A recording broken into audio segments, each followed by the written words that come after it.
Good evening. Welcome to the April 2nd meeting of the Currituck County Board of Commissioners.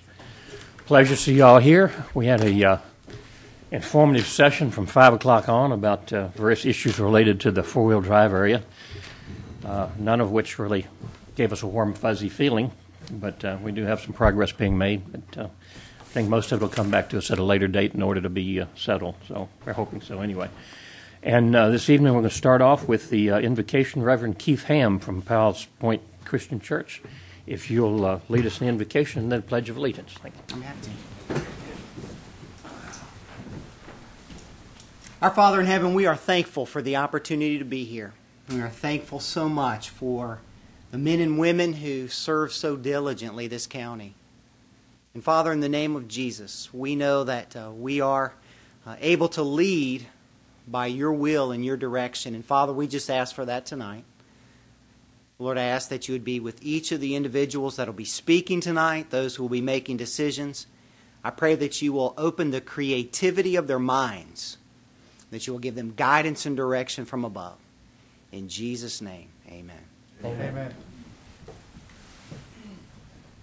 I pledge allegiance to the flag of the United States of America and to the republic for which it stands, one nation, under God, indivisible, with liberty and justice for all.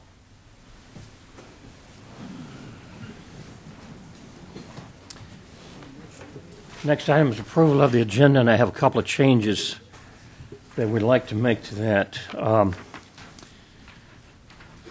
Under new business A, appointments to the Fire and EMS Board, I understand that there aren't any appointments to be made tonight. The two with appointments aren't ready, so we can just delete that item.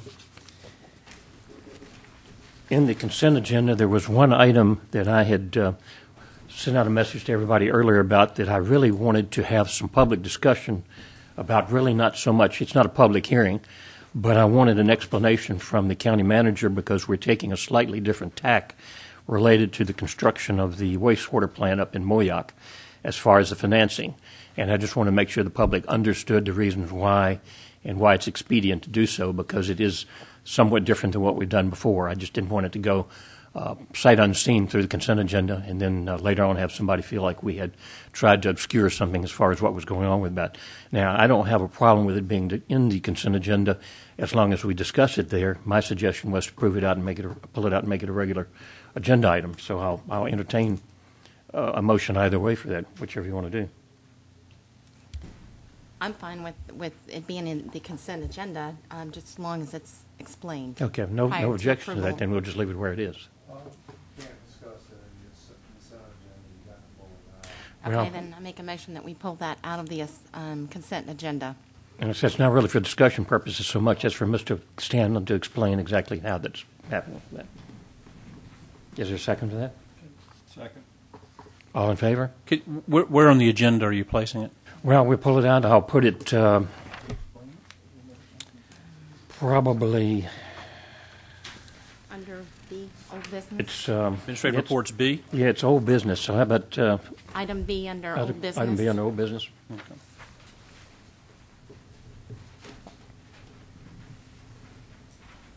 As I said, it's not a public hearing. It's just a matter of explanation. Okay, all in favor of moving it there? Aye. Aye. Opposed? Okay.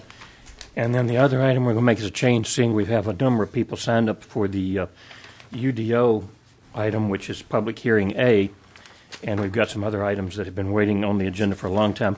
I'm going to move that to just prior to the consent agenda, so that's going to go up into new business, and we can make it, A2. well, I guess it's going to be A1. We had A1 already, but it's going to have to be a sub-paragraph under A for that. I don't want to make it A2. It's not a board appointment. It's actually a separate item. Consent agenda should move to C, and that should be a B item. Okay. So we'll make that B under new business, change the consent agenda to C, which ties in, and that's where we'll hear about the UDO and all the public comment related to it. Any question or comment about that motion for that, to make the changes to the agendas? So moved. Second? In favor? Aye. Opposed? Aye. Okay. So that means the next item will be public comment, and the only item remaining on public comment is Ms. Gilbert, related to Albemarle Hope Line. I just wanted to bring this to the attention of the public. Last Monday morning, a number of my colleagues and I attended the Hope Line Legislative Breakfast, and from that, it brought some attention to myself. But as you may be aware, April is Sexual Assault Awareness Month. During the month, Albemarle, Hope Line, and other sexual assault programs nationwide will hold events and activities to draw public attention to the epidemic of sexual violence. The statistics are staggering. Every 90 seconds, a sexual assault occurs. 1 out of every 3 women will experience rape or attempted rape in her lifetime, probably by someone she knows. 6 out of 10 sexual assaults or rapes happen in the victim's home or in the home of a friend, a relative, or a neighbor. 1 out of every 4 girls and 1 out of every 7 boys will be sexually abused before the age of 16. Sexual violence affects all of us, every community, every family. It knows no socioeconomic barriers and does not discriminate on the basis of age or race, and it will take efforts of people in every community to stop the violence. Albemarle Hope Line would like to thank each of you for helping to promote sexual assault awareness and to draw attention to this horrible crime by allowing us to display their flesh out sexual violence posters in your restrooms. We have all worked together to change attitudes and behaviors and end America's epidemic of sexual assault. I have provided each one of our commissioners one of these turquoise blue pens to wear for the month of April to bring that awareness. I've also put some of these light blue ribbons out on a table in the hallway here for the public to pick up. There are also some of these posters. If you have public restrooms where you can promote these and put these in your public restrooms, I would appreciate it. There's also information about the Albemarle Hope Line out there. So please take this information and pass it out, and please promote that during the month of April. Thank you. All right. And Mr. O'Neill had something he'd like to add. Mr. Chairman, as many of our folks at home and this board remembers, a few months ago, Dominion Power came forward and requested, I believe it was a 10% increase for a fuel surcharge, and of course the Utilities Commission, I believe, granted them that increase. Well, it's my understanding they're now coming back and asking for about a 15% increase in the rates, which in Currituck County, that's 25% any way you look at it, increase in rates. Now, it really frustrates me that in this time where people are struggling, that a utility that's guaranteed a profit is granted these rate increases. Now, my issue is I would like for us, again, to pass a resolution and a letter and send it to the Utilities Commission asking them not to grant this rate increase. But as an aside, I see where the Attorney General, Roy Cooper, is going. Dominion Power was just granted, not Dominion, but Duke Energy was just granted a 15% rate increase by the Utilities Commission, and he is going to fight that increase through the Attorney General's office and try to overturn it. I don't know what the precedent is for that, but the bottom line is we need to go on record again opposed to the Dominion Power rate increase and enjoin whoever we need to stop this madness in the times that we're in. And it has nothing to do with free enterprise. This is about they're guaranteed a certain rate of return. And it's time to stop this madness. So I would like to ask the board to, again, send a resolution, a letter, and even try to enjoin the Attorney General as they are doing against the Duke rate increase. Okay. Yes. All in favor? Aye. Opposed? Okay, Mr. Scanlon, if you'll Thank draw you. up an appropriate resolution, we appreciate that. Do I have any other folks who did not sign up that have a matter that they'd like to address? Come forward. Give us your name and address, please. Okay. Name and address for the record. My name's Marie Long, 1437 Ocean Pearl Road, and I didn't really plan on speaking, but I just sat through your work session, and I just want to make a couple comments. The first is, I'm not sure, and I need to get the answer to this, but I have a question that the presentation about the beach driving committee, whether those were actually recommendations of the committee or discussions, specifically the safe zone. So I'll ask about that later. I did not understand that the committee recommended a safe zone. And I just wanted to say that that little diagram that was up there, first of all, I appreciate the fact you're not jumping on and doing everything this year. And the little diagram that was up there between milepost 14, 15, that's right where I live. I've been here before. You probably remember me. I'm really against the safe zone completely. And specifically, I can speak to Ocean Beach because I live there. It's the most congested area of the beach. It's not very wide.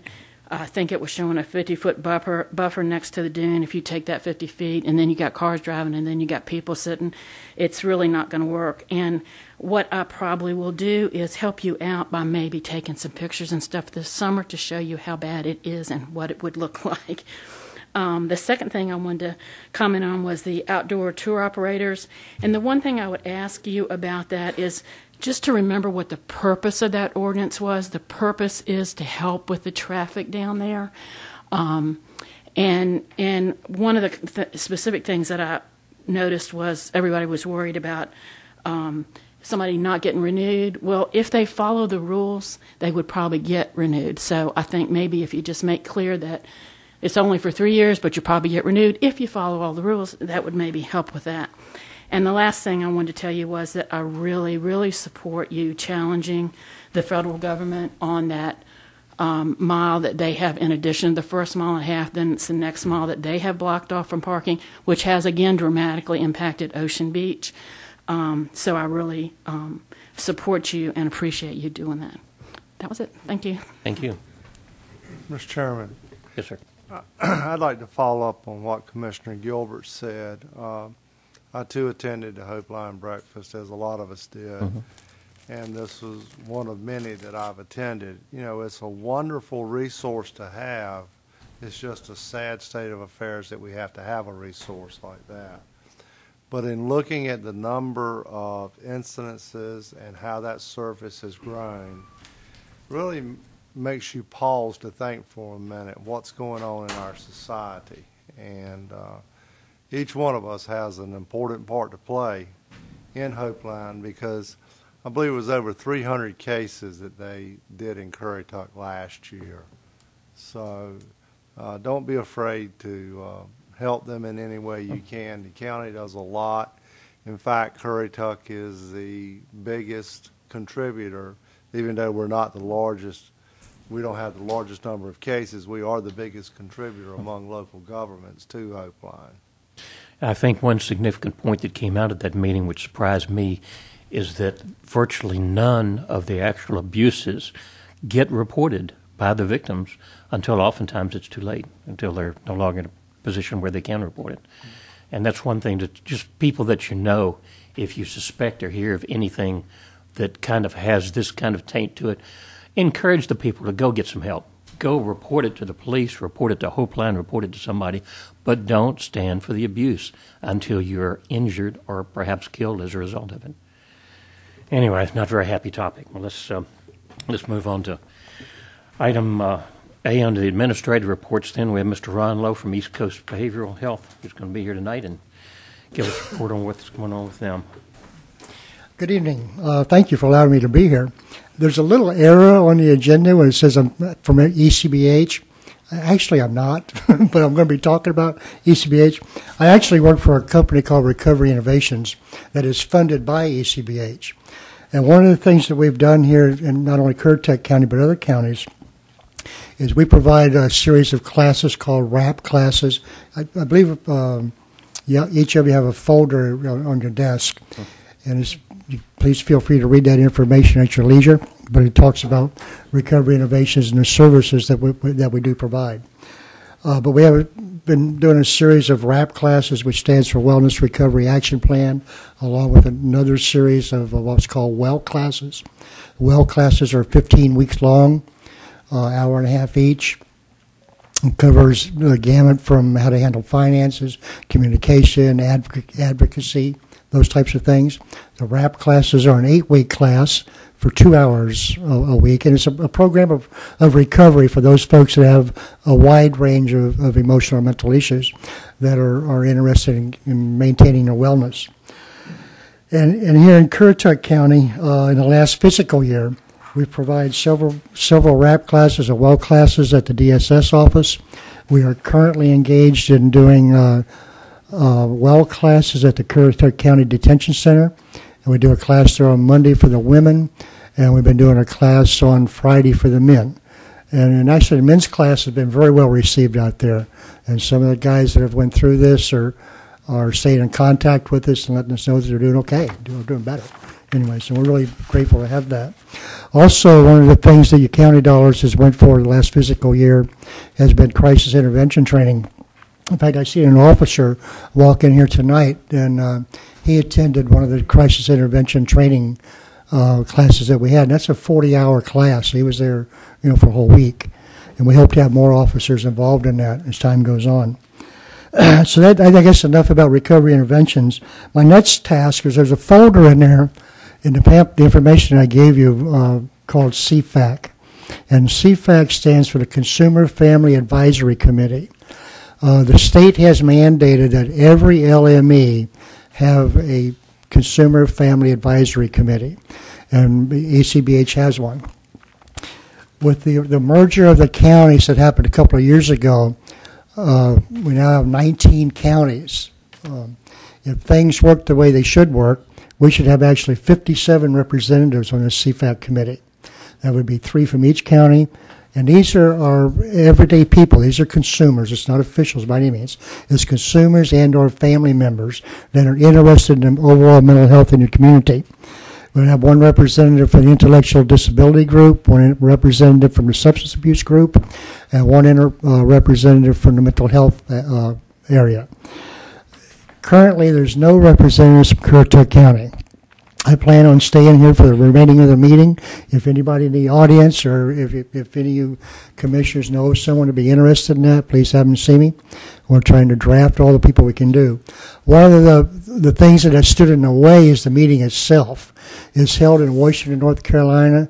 In order for me to go to that meeting, it's a 6-hour day. I live in Elizabeth City. And so it's really difficult to get people to commit to a 6-hour day. What we're doing with our local CFAC, though, is at our next CFAC meeting, which is in 2 weeks, we'll be presenting ECBH with a proposal to work with us in setting up a teleconference situation for this. We have an office in Camden. ECBH has an office in Camden County that has the capabilities to provide teleconferencing videos. And we think once we do that, hopefully we'll be able to recruit more people to get involved in this. It's an advisory committee to ECBH, and we give them information on things that are needed in the communities and help steer where they go. And it's an effective group. Again, each county has representatives. There's also a state CFAC committee. So that's enough for that.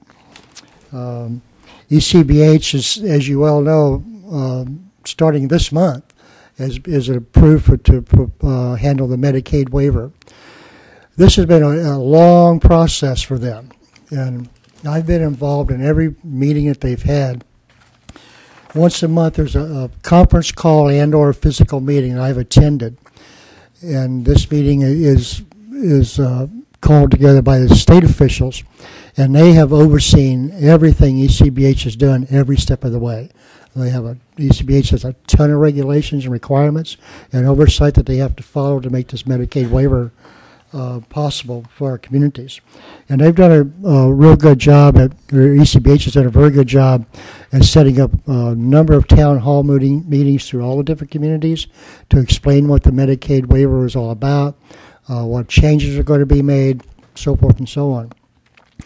And last week, last week I believe it was, they expected to have roughly about 1,000 phone calls come into their office concerning this Medicaid waiver.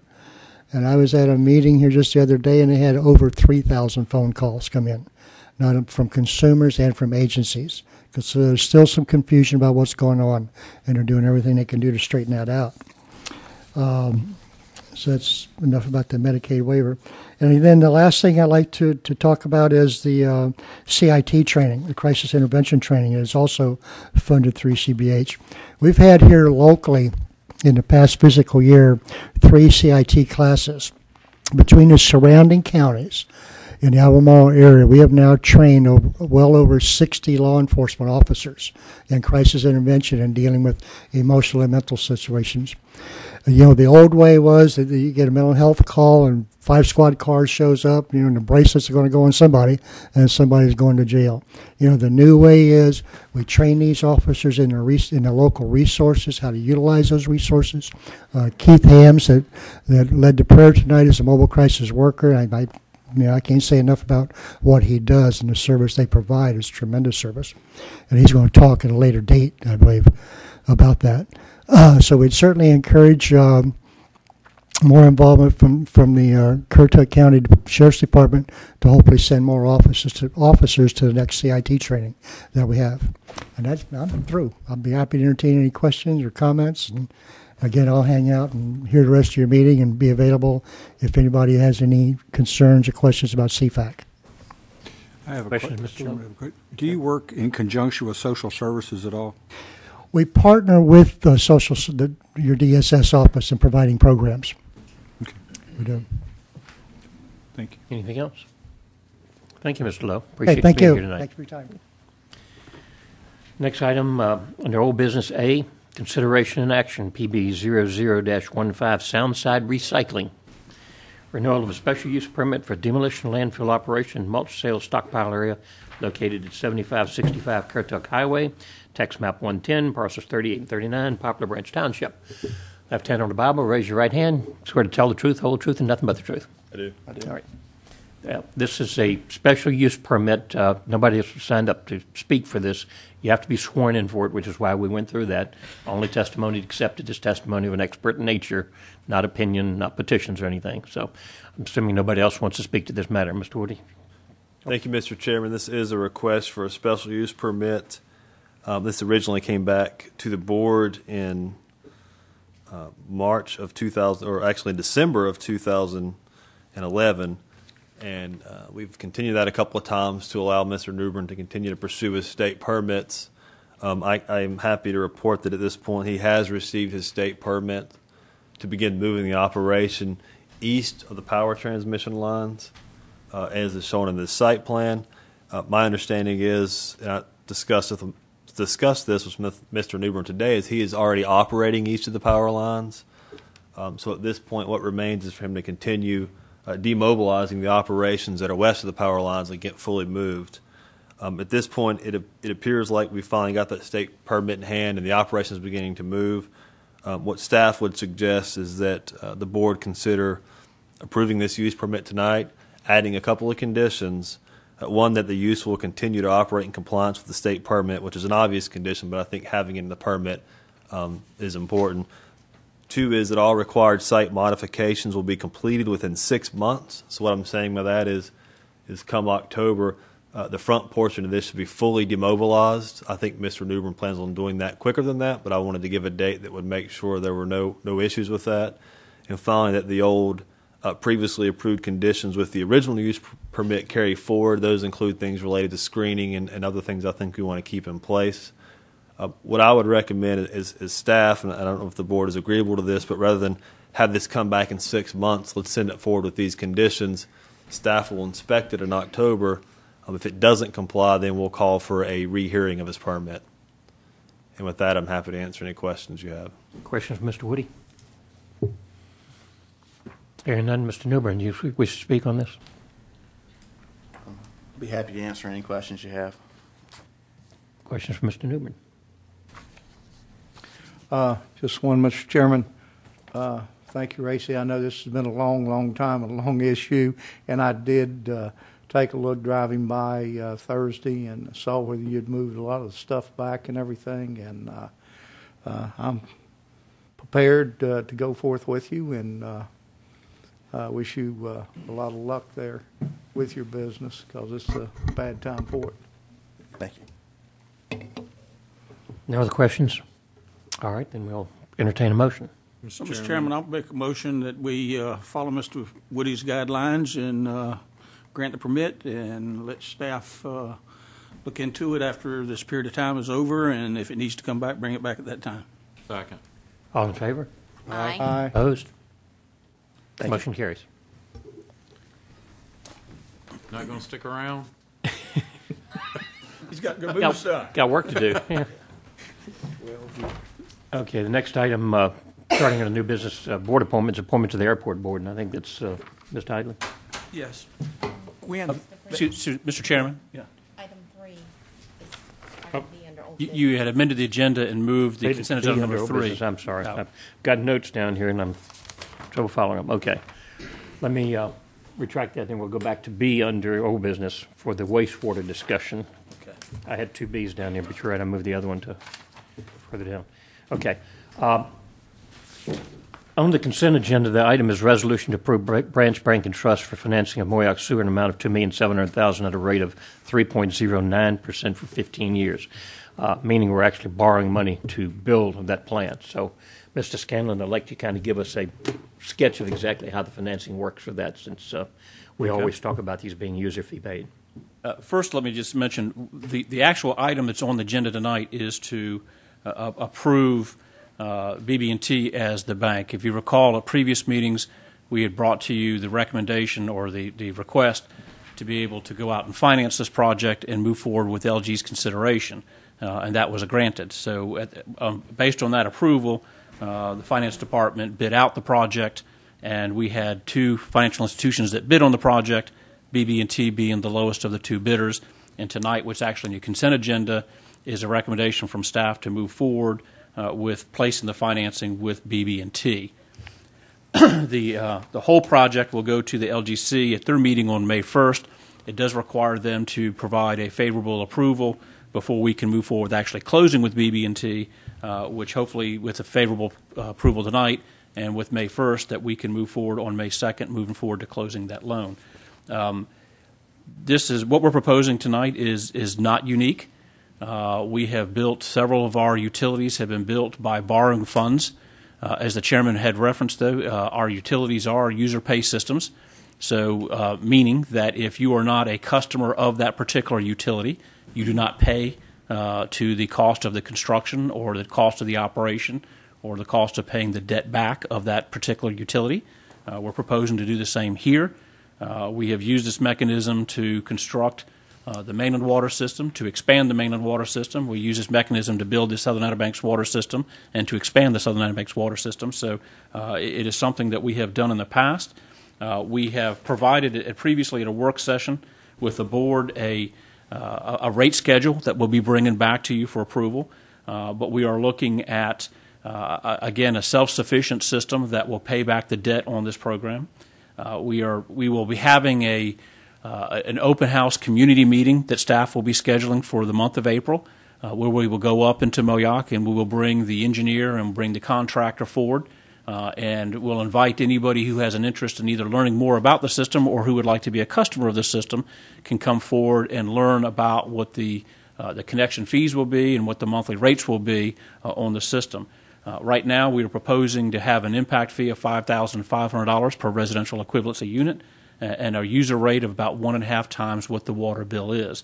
At those rates and with the current users that we have and a conservative projection of future users, we believe that will be sufficient for this system to be self-sufficient.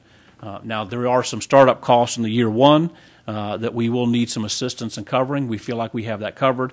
It'll be the financial plan we've laid out in about year 3. The system will be self-sufficient and be paying back the amounts borrowed. Right now, the proposal, if tonight the board approves the financial package and the local government commission approves the entire package on May 1st, the contractor will be executed on May 2nd for him to go ahead and notice to proceed.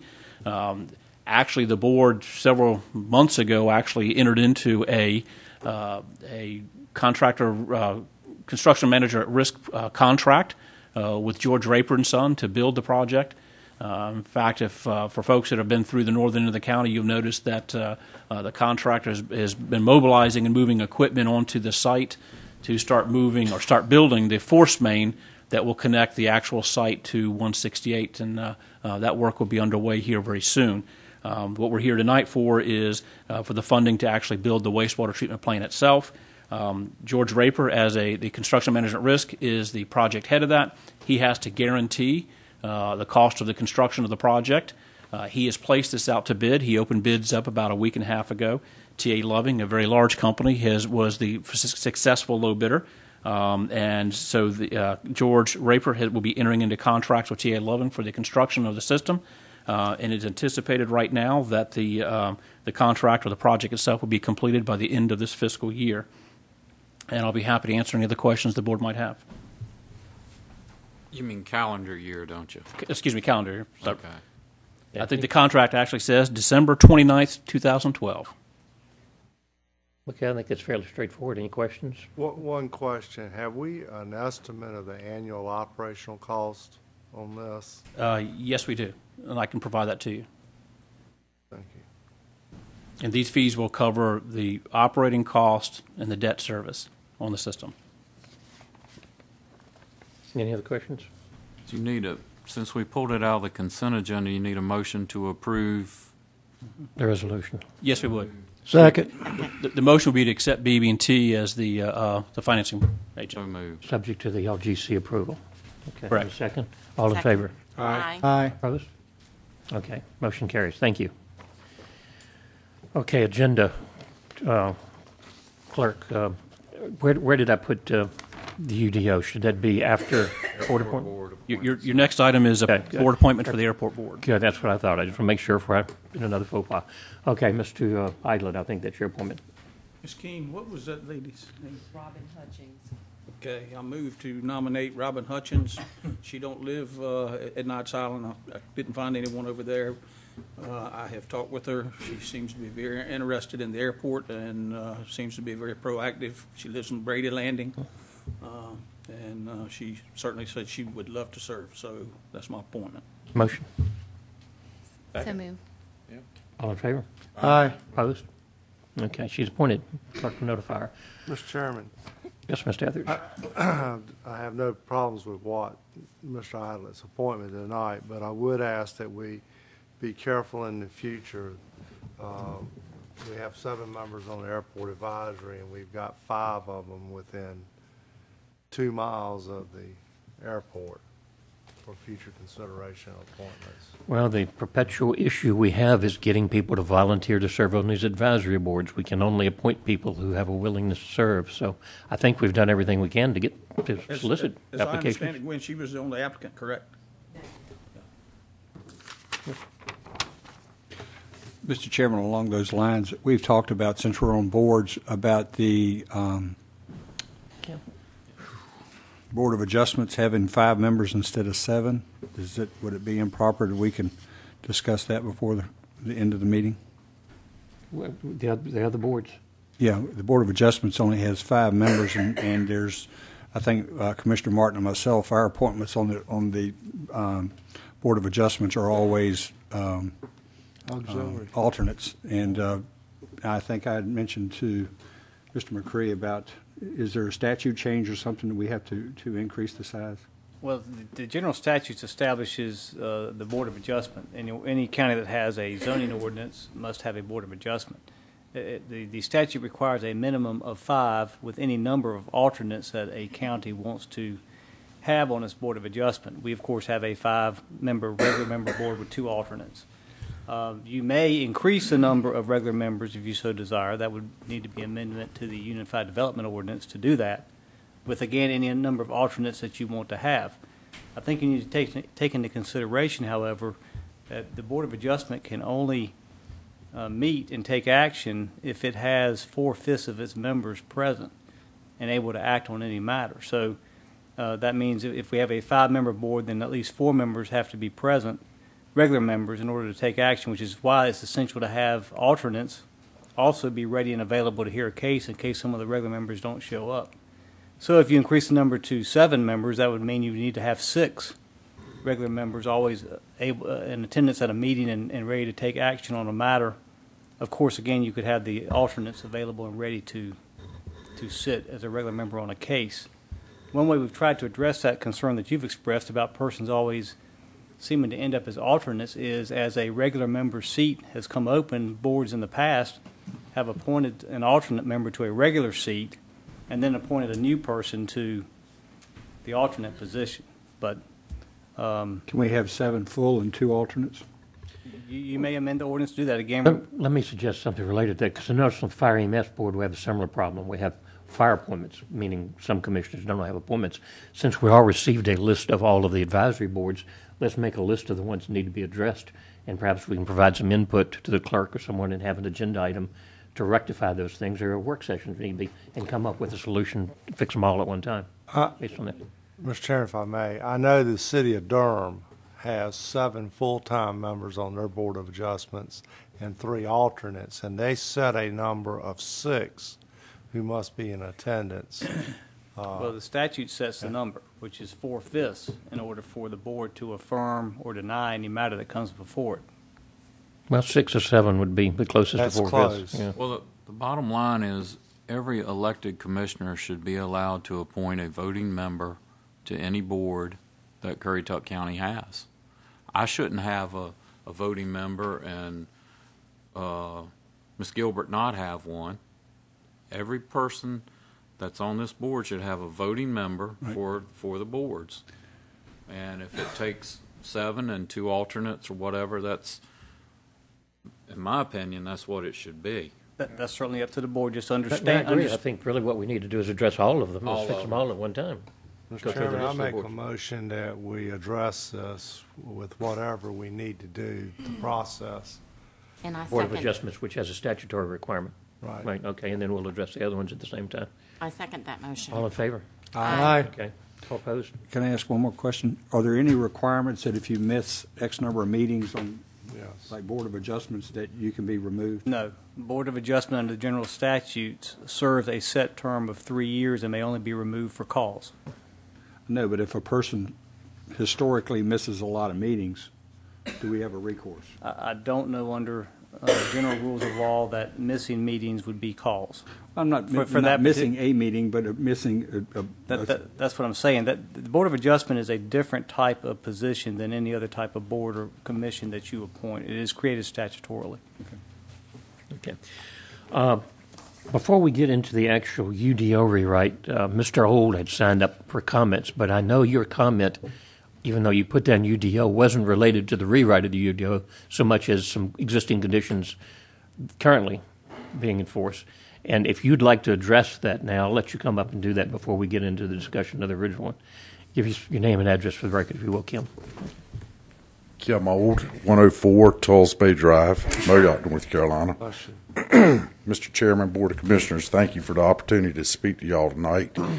I've come before you with an issue concerning utilities, just like Commissioner O'Neill. It has to do with water taps and minor subdivisions. What I'd like to request is the Board of Commissioners exempt minor subdivisions from paying water tap fees and escrowing money for the purpose of making waterline improvements as described in the current UDO. In the areas where water lines do not exist and the county has no plans to extend water lines to these areas within a reasonable amount of time. The reason being, my son recently did a minor subdivision where there were no water lines within a mile of the subdivision, and he had to escrow $24,000 in an account with the county for water tap fees. On top of that, he'll spend an additional $24,000 in well permits, wells, pumps, water softeners, and filtration systems to provide water to the homes he's going to build. He doesn't mind paying the water tap fees if the county can provide water. But if the county cannot provide the service, I don't think it's that he should have to pay for it. To me, this is totally unfair. He's getting ready to do another minor subdivision, and he'll have to escrow another $24,000 for water taps, and the county cannot provide water. At this rate, he'll be out of business very soon. Again, I say this is totally unfair. In these tough economic times, I don't know of any small businesses that can stand this for very long and not go out of business.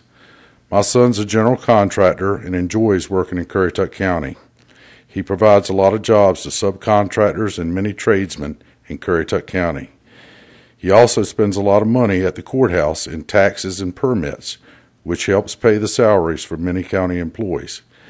He tries very hard to buy local and purchases most of his supplies from local businesses. This is not just about my son.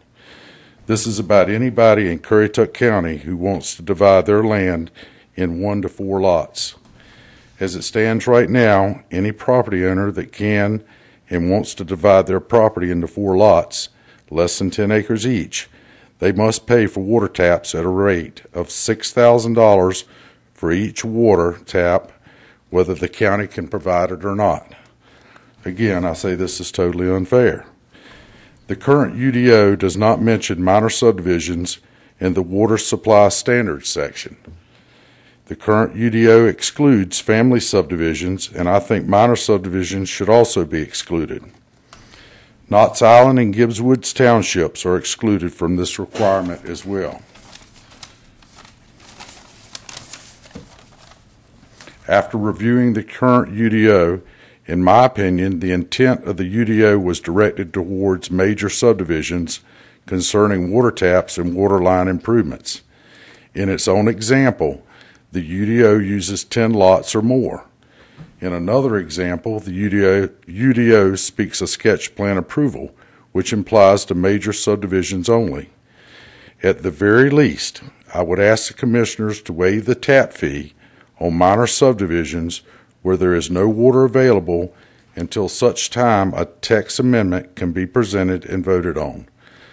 I also would like to ask that the escrowed money on minor subdivisions where no water lines exist be able to be used as a credit to purchase further water taps. Thank you very much. Anybody have any questions or comments from Mr. Old?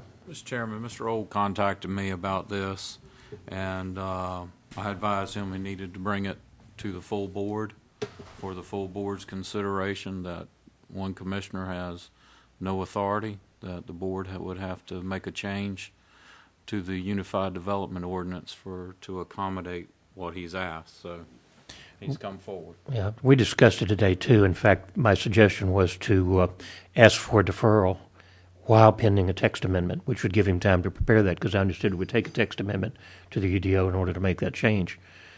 So, Mr. Woody, do you have any comments regarding the procedure or the sections he cited? Historically, and Dan may have to help me out with this, but certainly in my time here, historically, we have charged either tap fees or we've required a performance guarantee or some sort of bonding for the installation of infrastructure down the road. The idea partly to that is that when the infrastructure is available, that the homeowner isn't carrying the burden of that connection or that cost. The developer is paying the burden of that infrastructure. We do exempt family subdivisions, so if a family wants to provide a lot for a son or a daughter, you can certainly do that without the connection fee. But as best as I know, that the minor subdivisions have required some sort of bonding or fee for many, many years now. This provision has actually been in the ordinance for quite some time. In fact, it was brought to your attention a year ago, I guess, and this board actually amended it. It used to read that the funds placed in escrow were held basically into perpetuity until water lines provided, and this board sponsored amendment and modified it so that if water was not provided within 3 years, that the developer could convert the cash into some kind of a bond. And that this board actually made that amendment not too long ago, and that's how the language currently reads. But the requirement has been in the UDO for quite a long time. In looking at the burden on the developer, and I'm speaking from a developer standpoint, of course, Mr. Old's quite right that not only do they have to put forward the money to guarantee the construction or the tap fees, but the infrastructure too, but they also have to actually provide a source of water in the meanwhile, which is basically paying double for it.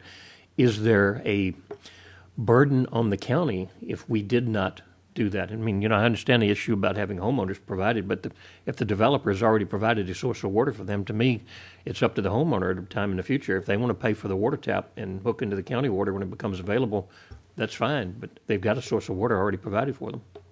Well, I believe, if not mistaken, it's actually two pieces to this. There's the water tap itself, and then there's the bonding of the infrastructure to provide water. Right. And I believe you're asking relief from both of those requirements. Both of them, because so what it would be is in the future, if when the county water line came to that community, the system would have to pay for the cost of that infrastructure to be installed at that time. But it wouldn't be installed unless the homeowner wanted it. Well, the infrastructure, it wouldn't be installed to that individual home, but the infrastructure could be installed depending on the circumstance. If there's other in the area that want it, or there's a subdivision beyond, you could run the infrastructure to that community and beyond it. So that cost would be incurred by the system. The cost to actually hook an individual house up wouldn't be borne until, because as of right now, we're still a voluntary system. The individual house would have an option of whether they wanted to connect or not connect. But the $6,000 that we're taking is based on a voluntary system of a person wanting to come on. That's correct. So what he's requesting is, unless I volunteer that I want it, the $6,000 is a moot point. Did I say that right? He's not responsible if I've already got a water system. I don't want the county water. I'm going to keep what I've got. So $6,000 is a moot point until I decide I want to go on the county system. That's correct. Okay. Well, I'm sorry. I was going to say, I think the key to remember is when you trigger the fifth lot, it becomes a major subdivision. At that time, all the infrastructure is required for the rest of that. Let's say you've done 4, and then you come with the 5th. Well, you're not just going to do a 5th unless you're doing 20 more or 10 more or whatever. At that time, the infrastructure, it's not going to be 4 lots along the road. It's going to be infrastructure going back behind those 4 lots or whatever. And if you could pick up the 4 when you triggered the 5th one, then that's when they're going to the bank, borrowing the money, because the water system's got to be paid for, and we have a water system with a debt service. So at some point you've got to pick up the money to pay the water system. But if at the 5th lot you could trigger it to where you pick up those 4 plus the balance, then you've made up the 4 that we didn't hold in escrow, if that makes It does. I follow it perfectly. In fact, I think, as we suggested, that would require a text amendment, which he can bring forward, but that would be 90 days down the road before we got it done. And if we offered him abeyance of payment of those fees until the text amendment was presented, then whether or not it was voted or approved or not, his payment would be made or not at that time. Mr. Chairman, could I say something? Ask a question of Mr. Woody. Mr. Woody, when the UDO was written also, and perhaps Mr. Scanlon can jump in here, when we required developers to do this, was that not also tied to the land use plan, to where we could get residential development where we had actually planned for it to be? That is correct. And that is one big reason there why we have this, to try and get the area where we have full service. That's where we need people. When you go out and you build 4-lot subdivisions and you're 8 miles, from a fire station or something like that, it just takes, and it costs more for school buses, my gosh, to deliver the mail, for fire and EMS, and that's one reason behind that. And it's just another thing that we have, as a county, tried to restrict so that our land use plan would tie in with the UDO. But if you're looking at it that way, not everybody wants to live in a subdivision. And if you're saying it like that, there'd be no development in Knott Island or Gibbs Woods. I mean, they're exempt from this regulation. Why are they exempt? Because we have no central water system in those communities. Mr. Chairman.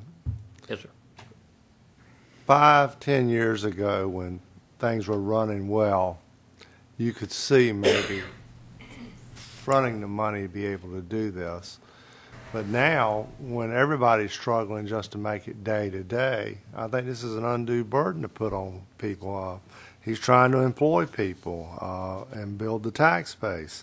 I think the text amendment should be tied to some way to the county's long-range plan on water. If we don't have it, say, in 5 years coming by that road, Why should he have to put forth $24,000 just to sit there? He could have that $24,000 doing something else in the economy, not sitting in the county coffers. Well, the form of the text amendment could, have any number of variables in it. Just a matter of, at some point, it could be bonded, but at some point, we need a text amendment in order to make that change. And I think what they're asking for is a abeyance of the payment of the fee until such time as a text amendment can be brought forward, and then we vote on what that form is and whether or not we approve it. I don't think they're asking to be absolved of it like Gibbs, Woods, and Not Silent is, No. but give them a mechanism that if and when it does occur, that it can be brought into play at that time, like Commissioner O'Neill said, some type of bonding or something. I think that would work where we would have a guarantee for those homeowners because we all know, having been on wells before, that they do go dry and that sometimes the water quality is not what you would really want as a homeowner. And when the county does put water and it comes by you, then you have, as a homeowner, in order to tap into it, pay that $6,000. And I think if we could do that, if we could put a bond in there where it would kick in, I have no problem with it. One other thing that Mr. Old mentioned that troubles me is if he does multiple subdivisions or 4 or less, now we're holding 24, then 48, then I think 72. My math is right. And you're doing, that's just holding on to money that you can flip and make more money on it.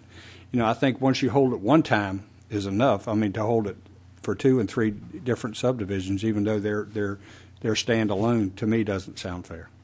Well, Kim, what's the cost of bonding compared to what I don't. you have right now?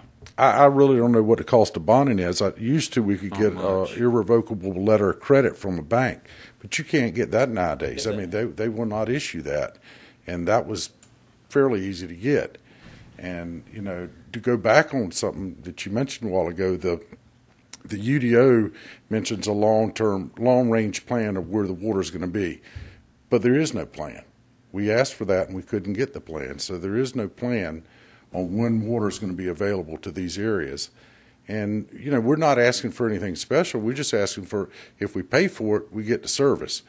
If not, we're going to provide it ourselves. I mean, to me, that's pretty simple. But I just want to go on record with one thing.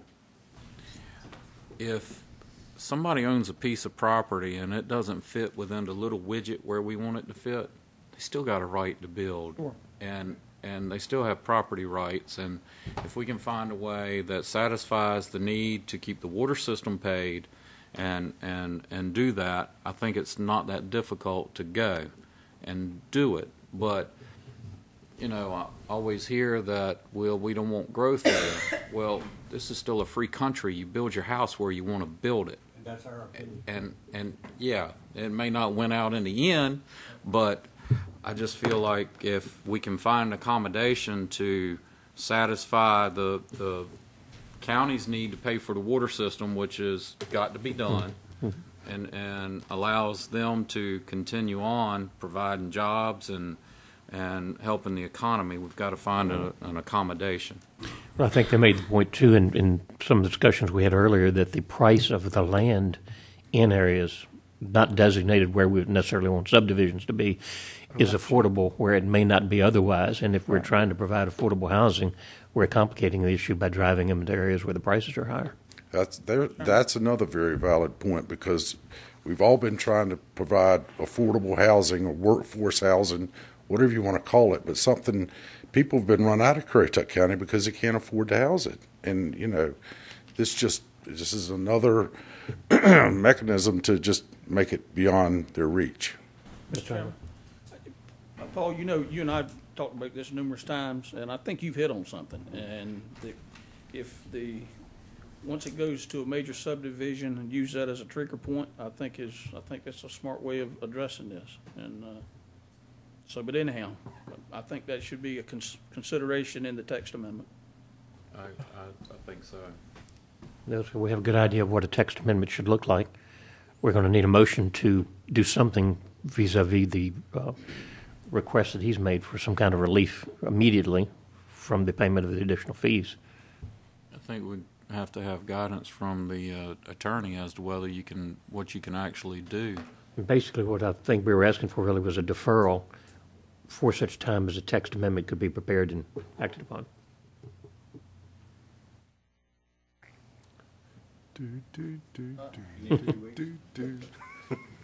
Well, obviously, the ordinance has a requirement. I think if this board so directs, so obviously the county will not collect the fee at this time until it's determined whether a text amendment will be adopted to modify the existing requirement. On 4 lots or less subdivision, or 4 lots or less. Minor. Subdivision. And if, in fact, the board does not reach an accommodation, then the fee would be reinstated. I think it obviously will apply if the ordinance amendment is not adopted. Yeah, if an amendment's not adopted, then as it stands, it would be. Do I have a motion to that effect? So moved. All in favor? Aye. Opposed? Got your relief. Thank you.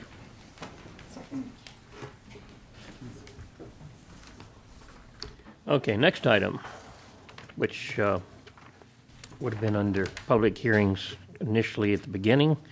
Public hearing and action, PB 12-05, Currituck County request to rewrite and adopt the Unified Development Ordinance to consolidate the county's zoning, subdivision, and flood damage prevention regulatory authority as authorized by the North Carolina General Statutes. Mr. Chairman, can we take about a 5-minute recess? I suspect this is going. I'll grant you a 5-minute recess, yes. You are going to come back? Yes, sir. Okay.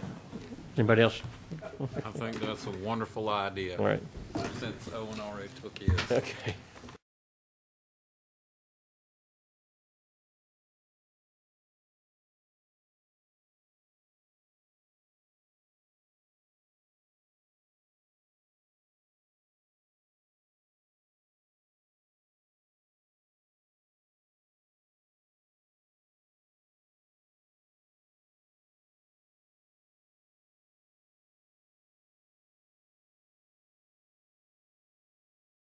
Okay, we're back in order, please. All right, we're going to move on to the UDO, PB 12-05, Currituck County request to rewrite and adopt the Unified Development Ordinance to consolidate the county zoning, subdivision, and flood damage prevention regulatory authority as authorized by the North Carolina General Statutes. Mr. Woody. Thank you, Mr. Chairman. In 2009, the Board of Commissioners directed county staff to move forward with the process of updating and modernizing our Unified Development Ordinance, or our county development regulations. The revised UDO, or any UDO for that matter, is the primary implementation link between the adopted land use plan or other local planning initiatives. Ordinances are simply a way to implement plans. Standards included in the UDO not only reflect the policies of the land use plan, but also address current trends and incorporate best practices. Tonight, staff is requesting the redline version of the UDO public hearing draft be adopted with a minimum 6-month effective date. The reason we're recommending a delayed effective date is to allow applicants the ability to have a dual use, which means during this effective date, you can choose to move applications forward under the new UDO, or you can choose to continue moving applications forward under the old UDO. Also, during this time, it allows staff to develop revised applications or any procedures that need to be included in an administrative manual. So what we're here tonight is to, and I'm going to do this real briefly in a PowerPoint because you guys have seen these PowerPoints a lot of times. I'm going to go through what's in the new UDO, what it proposes, briefly highlight some of the changes, some of the major changes that are included. And again, in your packets that was sent to you, we included a more detailed draft or a summary of major changes, which I've handed to you before, and you have those. And those are available online for the public to review. And what I'll do is just spend some time on this UDO, and then staff would request the board, if they adopt this, that they again include a minimum 6-month effective date, and give us time to begin to apply this new UDO and make sure it's working as we want it to. So real quickly, and I'll try not to belabor this too much. I want to talk about the objectives of the UDO rewrite. I want to summarize briefly some of the major topic areas where we made some changes, and then I'll defer to the public hearing for comments. Probably the number one reason that we initiated this effort was to implement our 2006 land use plan. A number of the commissioners were on the board at that time, and you know that was a major undertaking. It's a good plan. It's well-founded, and this is a way to start to achieve some of the goals of that plan. We wanted to make our process more user-friendly. That includes improving our development review process. That's not necessarily sacrificing the quality of development review, just making it more efficient and making it occur faster. We wanted to integrate graphics and illustrations, remove outdated regulations. We wanted to try to make this a little easier for folks to use. A picture a lot of times can describe a scenario much better than words can.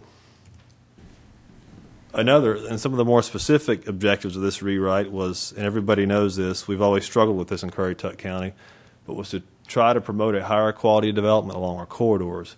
We always think 158 and 168, but that also includes NC 12, 34, 615, just the major arterials we have in our county. And there's plans that date back to the 90s that have suggested policies or efforts to try to improve the development quality along those corridors. We've also, with this new DO, made an effort to balance growth with provision of infrastructure. As you know, the county is responsible for extending infrastructure and provided services, and you want to make sure that growth doesn't negatively impact that or have a negative cost-benefit relationship. We want to promote growth centers. We have areas in the county where we're set up well to manage higher density or more intense growth. We want to take advantage of those, make it easier to develop in those areas. And finally, we want to recognize geographic differences in our county and promote economic diversity and investment, and do so in a way that makes sense for the county and for the citizens. Our process, how did we get to where we're at tonight? Over a 2-year period, and it's probably more of a 2.5-year period at this point, county staffs conducted approximately 49 public meetings. May have missed 1 or 2, but that's generally what we've done.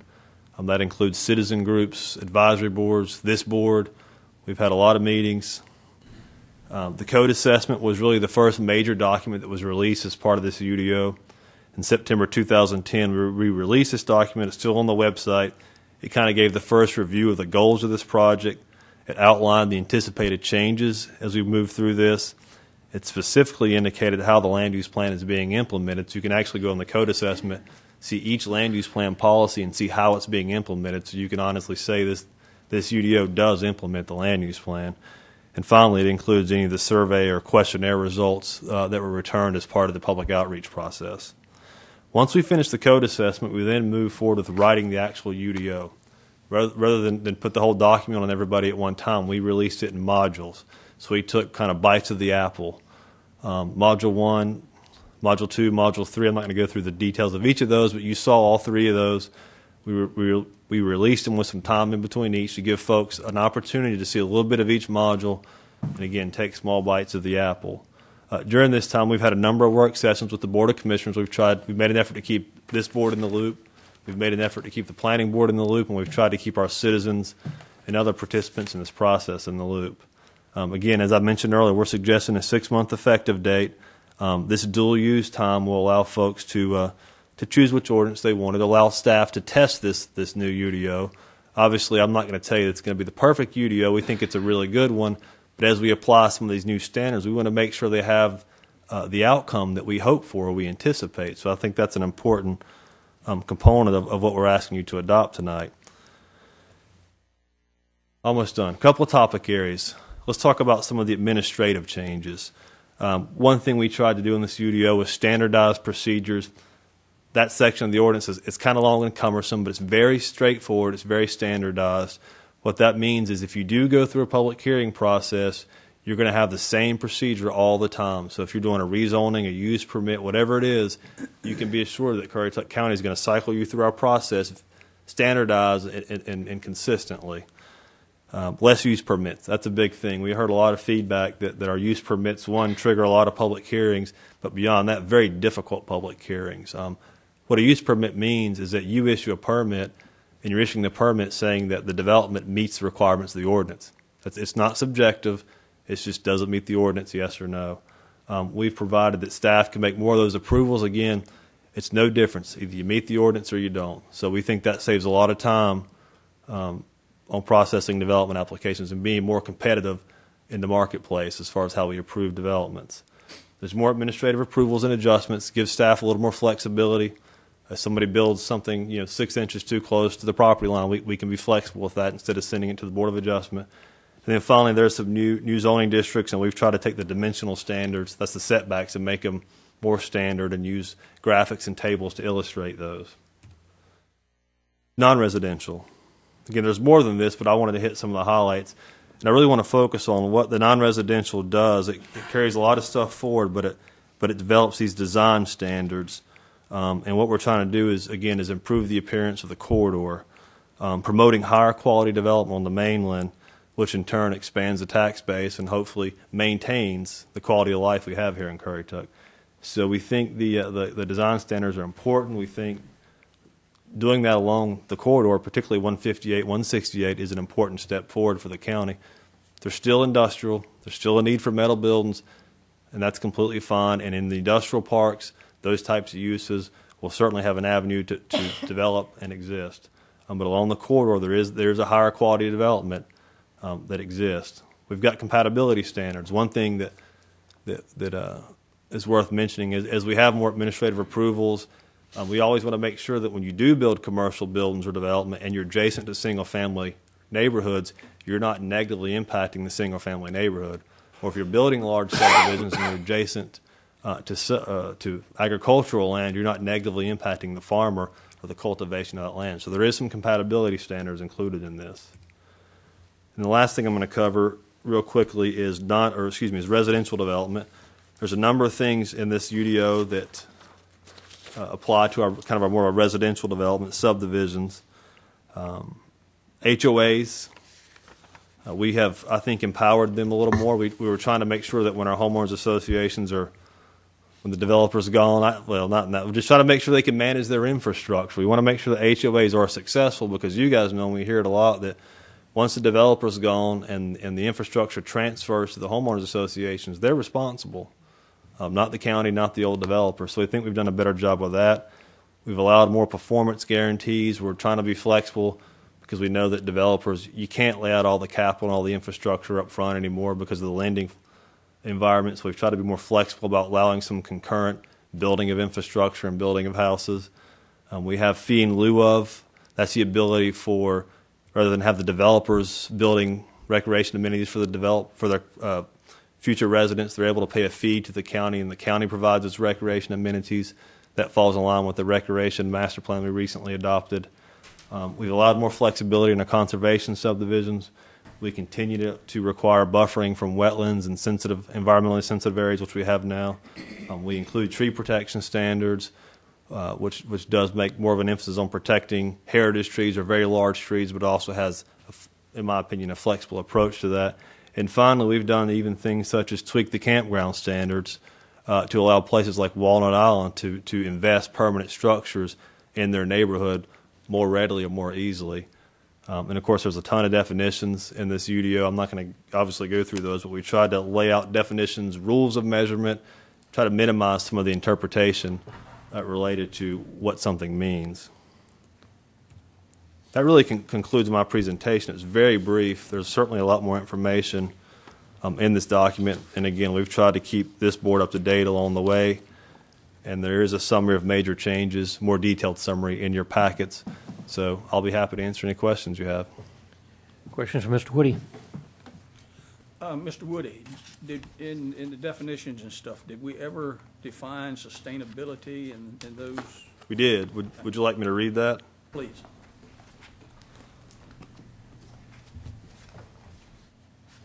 And whose definition are you using? We just use what appeared to be the most common definition on the internet. We didn't want to do anything out of the norm, so let me read it to you. Sustainable development. Development that meets the needs of the present without compromising the ability of future generations to meet their own needs. Thank you. Anything else? Yeah, I had a question. You know, we discussed, Mr. Woody, if during an administrative review, if somebody had a disagreement, the appeals process, how is that finally settled? It continues to go to the Board of Adjustment, and my understanding is that by statute that's where those appeals have to go. So if you wanted appeals from a dimensional standard to go to you, you would have to serve as a Board of Adjustment, for example. I'll let the attorney maybe comment on that as well. That's correct. As we talked about earlier this evening, you must establish a Board of Adjustment. Now, you may retain some of the powers or take on all the powers of a Board of Adjustment, but you would in any event sit as a quasi-judicial body, much like you do with special use permits, and act like the Board of Adjustment does when it receives evidence to determine whether the determination by the administrator should be overturned or whether there should be a variance granted.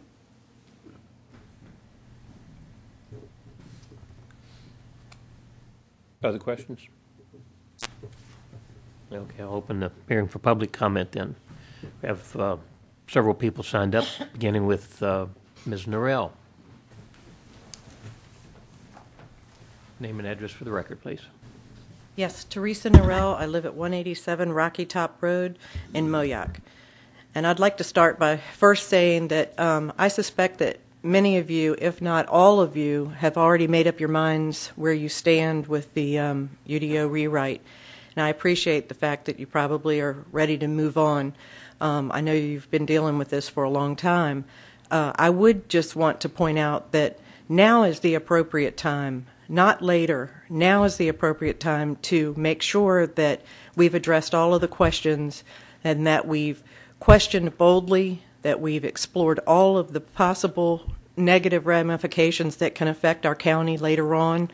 And what I would really hate to see is 5 or 10 years from now, all of a sudden we wake up and say, what have we done?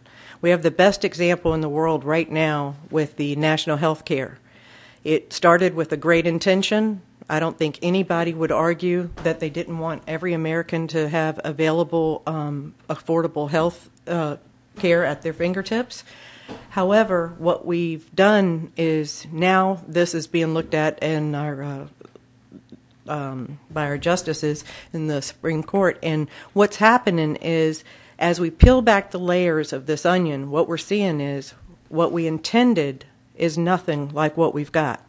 And so that's my fear, is that now that we realize that there was very small sampling of people that looked at this, I think it was some 200 out of 23,000 that actually looked at it. Now that we have concerned citizens that have brought forth, I think, very legitimate concerns, and I applaud them for their courage to come up and present those to you, this is the appropriate venue to address those things. I think that we as citizens should be able to voice our opinions, and this is where they've come to do that. And I would just say that, you know, this is Holy Week, okay? And the speakers that will be coming after me, I was just very disappointed in the last meeting in way that some of them were treated. They are concerned citizens, they're homeowners here, and they deserve to have their voices heard.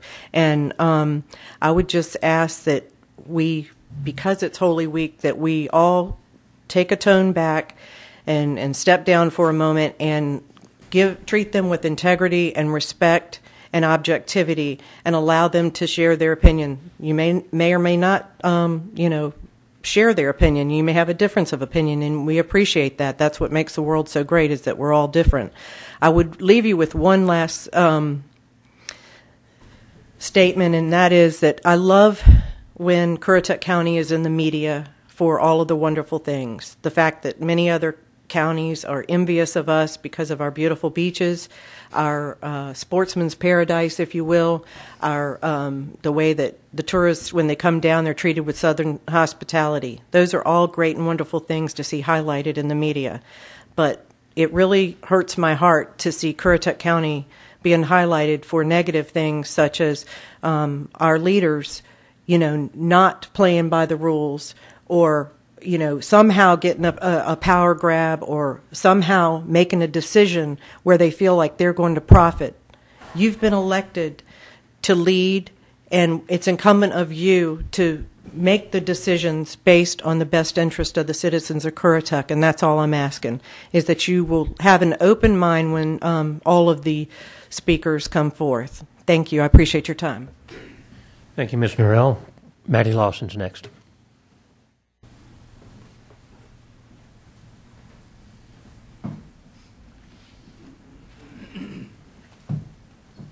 Good evening. Thank you for allowing me to come here. My name's Maddie Lawson. I live at 904 Clipper Court in Kill Devil Hills. I'm a candidate for North Carolina House District 6, which is not this district. And I also have been on the Board of Adjustment for Kill Devil Hills for 5 years. I've come to speak about the UDO. Like many other people, I've very recently become acquainted with the term United Nations Agenda 21. I had not heard it before January when the Republican National Committee passed a resolution stating the dangers, recognizing the dangers of Agenda 21. I brought it to the Dare County Commissioners, and they have since written a similar resolution against Agenda 21. And I've enjoyed this discussion, the presentation on your UDO, and it has been very interesting because your definition of sustainability is right out of the United Nations Agenda 21 Earth Summit. It is the same definition that is used by the United Nations. And what I want to share with you are 4 points. First of all, what is sustainable development? What is the fallacy of ill-defined terms? How were citizens manipulated, and how can they be manipulated in this process? And how does Agenda 21 work? And I'm going to be reading a little bit out of this book, How to Counter Group Manipulation Tactics, which is what I think is probably what has happened in this case. Sustainable development is a global fascist communism. The Democratic and Republican parties play contrived roles in furthering world governance under the guise of implementing sustainable development policy.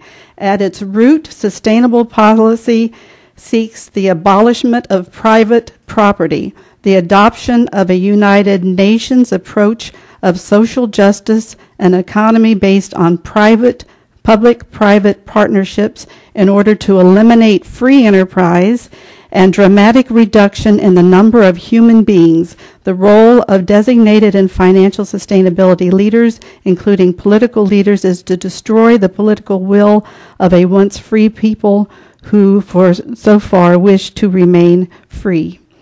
And in this particular location with this historic building and this historic town, we're reminded of our founding fathers and the principles of freedom that this country was built upon.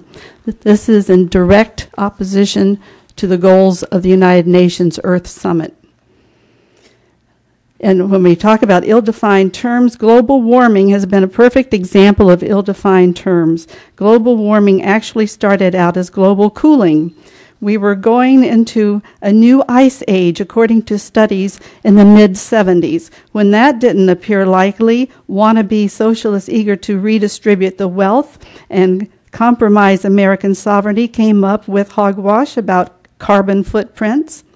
People who buy into junk science because they do not know enough to confront it, and the real scientists who would out it are demoralized. And the way they're demoralized is that they have to make the agenda. Consensus is not the same as agreement. Consensus many times means that those who have a say in the argument have been marginalized and not permitted to have their say. I looked at the code book that was posted on your website, and it looked like a perfect example of what I've found on the internet as not giving citizens their fair say. The way Agenda 21 works is that there is some kind of crisis, like global cooling or global warming. There is a methodology to fix it, which results in spreading the wealth. There is incredible debt generated, and when the citizens cannot pay the debt, private property is then confiscated. The result of all of that activity is communism. We don't want to give up any of our freedoms in this country or private property to do anything that even resembles communism. We know North Korea and Cuba too well to understand where that takes us. So I would suggest that this is too serious an issue, especially when we see other counties within North Carolina actively today dealing with this same threat.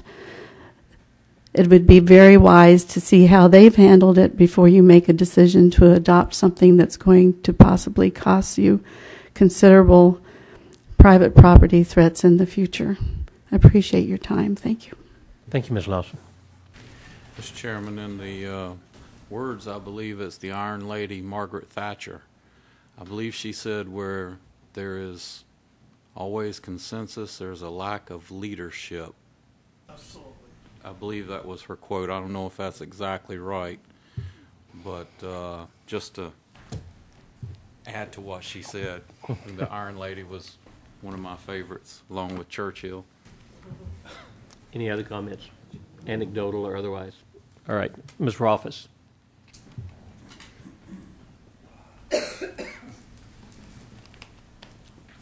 Good evening, Currituck County Commissioners. I'm Jill Rolfes of 129 Deer Run, Moyock.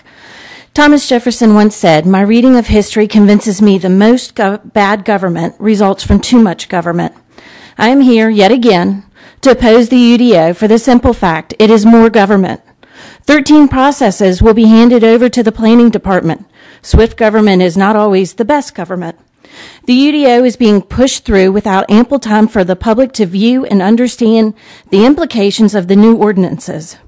The UDO version that the commissioners could be voting on tonight has only been available online for the past week, as well as there is a comment on the website that states substantial changes in the proposal may be made following the public hearing. So how does anybody really know what's in the UDO? I know that there is one specific problem in Walnut Island, that the UDO is to give relief to citizens, but that can easily be handled in a multitude of other ways rather than passing this UDO. I was shocked when the Planning Board voted this UDO through to the commissioners, especially when the very same night I had asked questions about the code that the Planning Board could not answer. They didn't know the difference between a building code and the UDO. They didn't understand how the UDO would work in application.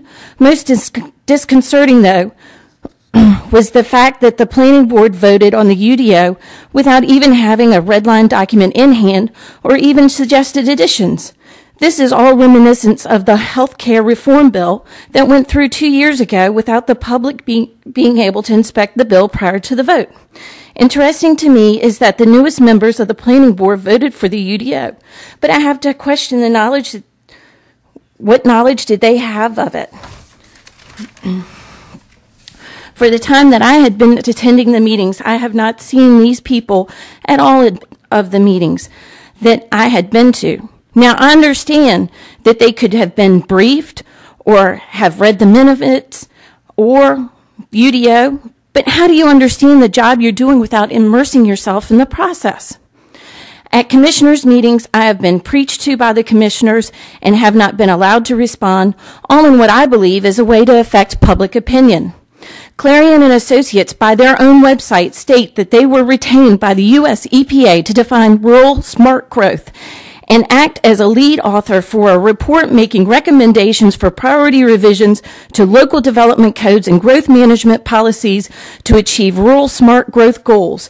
Some of the key use of their planned unit developments in rural areas, judicious use of cluster/conservative subdivisions, and using fiscal impact analysis for major new developments. According to Commissioner Owens, in 1972, the first start of planning in Currituck County, North Carolina. Let the fact not escape you that in 1972, we can see the beginning of the UN Agenda 21 at the UN Conference of the Environment that gave the world the UN Environmental Program. This was followed almost immediately by President Nixon's executive order that created the EPA. So, no, Commissioner Owen, I do not believe Currituck County's efforts at planning predates the UN Agenda 21. Rather, I believe it's completely in line. Commissioner Rower has said that he has read UN Agenda 21 and finds nothing nefarious about it. I find it quite interesting that, among other things, Mr. Rower is a member of smartgrowth.org, a known proponent for UN Agenda, and has a green business that would potentially profit from the implementation of the UDO. How can Mr. Rower be objective? This is merely one instance of questionable objectivity. Unfortunately, in the 3 minutes I have, I cannot recite the other instances I have found. Finally, if we are completely wrong on any of this being UN Agenda 21, the most absolute way to have realized our group's concern would have been to simply pass a resolution condemning UN Agenda 21, like other counties such as Dare, which passed a resolution the very first night that Dare citizens brought this. I believe they acted on it the very first night that Dare citizens brought this issue to their Board of Commissioners. Gaston County has acted on it, and Moore County. The mere fact that no one on this board has brought forth a resolution that would have simply put us at ease speaks volumes to me. That this UDO does not have a link to UN, that this UDO does have a link to UN Agenda 21. Any vote for this UDO tonight is a vote for communitarianism, and those that vote for it need to be voted off the board the next election term. Thank you. Thank you, Ms. Rolfes. Ms. Tabb.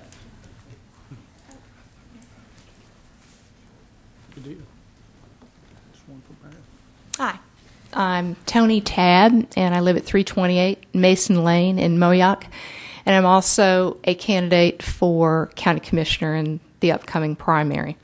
I've been attending these meetings, have met with the planning director, have spent a lot of time investigating this issue, and I'm here again tonight to oppose the UDO and ask one more time that you all consider the issues that we've brought to your attention regarding the UN Agenda 21, as well as just, our issues with how this UDO is being adopted. I'm still concerned about the fact that the planning board adopted a document that was incomplete. It didn't include all the changes that were that they had recommended. They didn't have the red line copy. Also, there were missing items in that document, such as the administrative manual and the planting standards. So there were whole sections missing. So I'm not sure what the big hurry is that we have to adopt this plan as it is, knowing also that it did say in the hearing announcement that whatever you adopt could change substantially. So I guess I just don't understand this new way of governing. It seems to be going on in Washington, and it must be contagious because it's happening here too. And the other item that I just find so troubling is that, congratulations, you did finally come up with a definition for sustainability. It's taken 2 years. So all this time that all of this citizen involvement, your study of the issue, what were you thinking about when you saw that term? How did you define it for yourselves? As Mr. Woody pointed out, he just took the one that's most common on the internet, and that is the definition that is provided by UN Agenda 21. So we're on that path. So now that we've done all this work, we've confirmed it finally tonight. I want to bring up one other thing. We had asked for information about the surveys, and now I understand why I never got that information from the county. As Jill Rolfes finally tracked it down online, and so we were able to see this citizen survey that we asked for. Now, I was concerned because I thought that the process had been manipulated, and that I was concerned that there were never any goals in this survey about things like property rights being protected. Well, when I finally got to the survey, it was much worse than that. It was, what happened was, this is the Citizen Preference Survey results.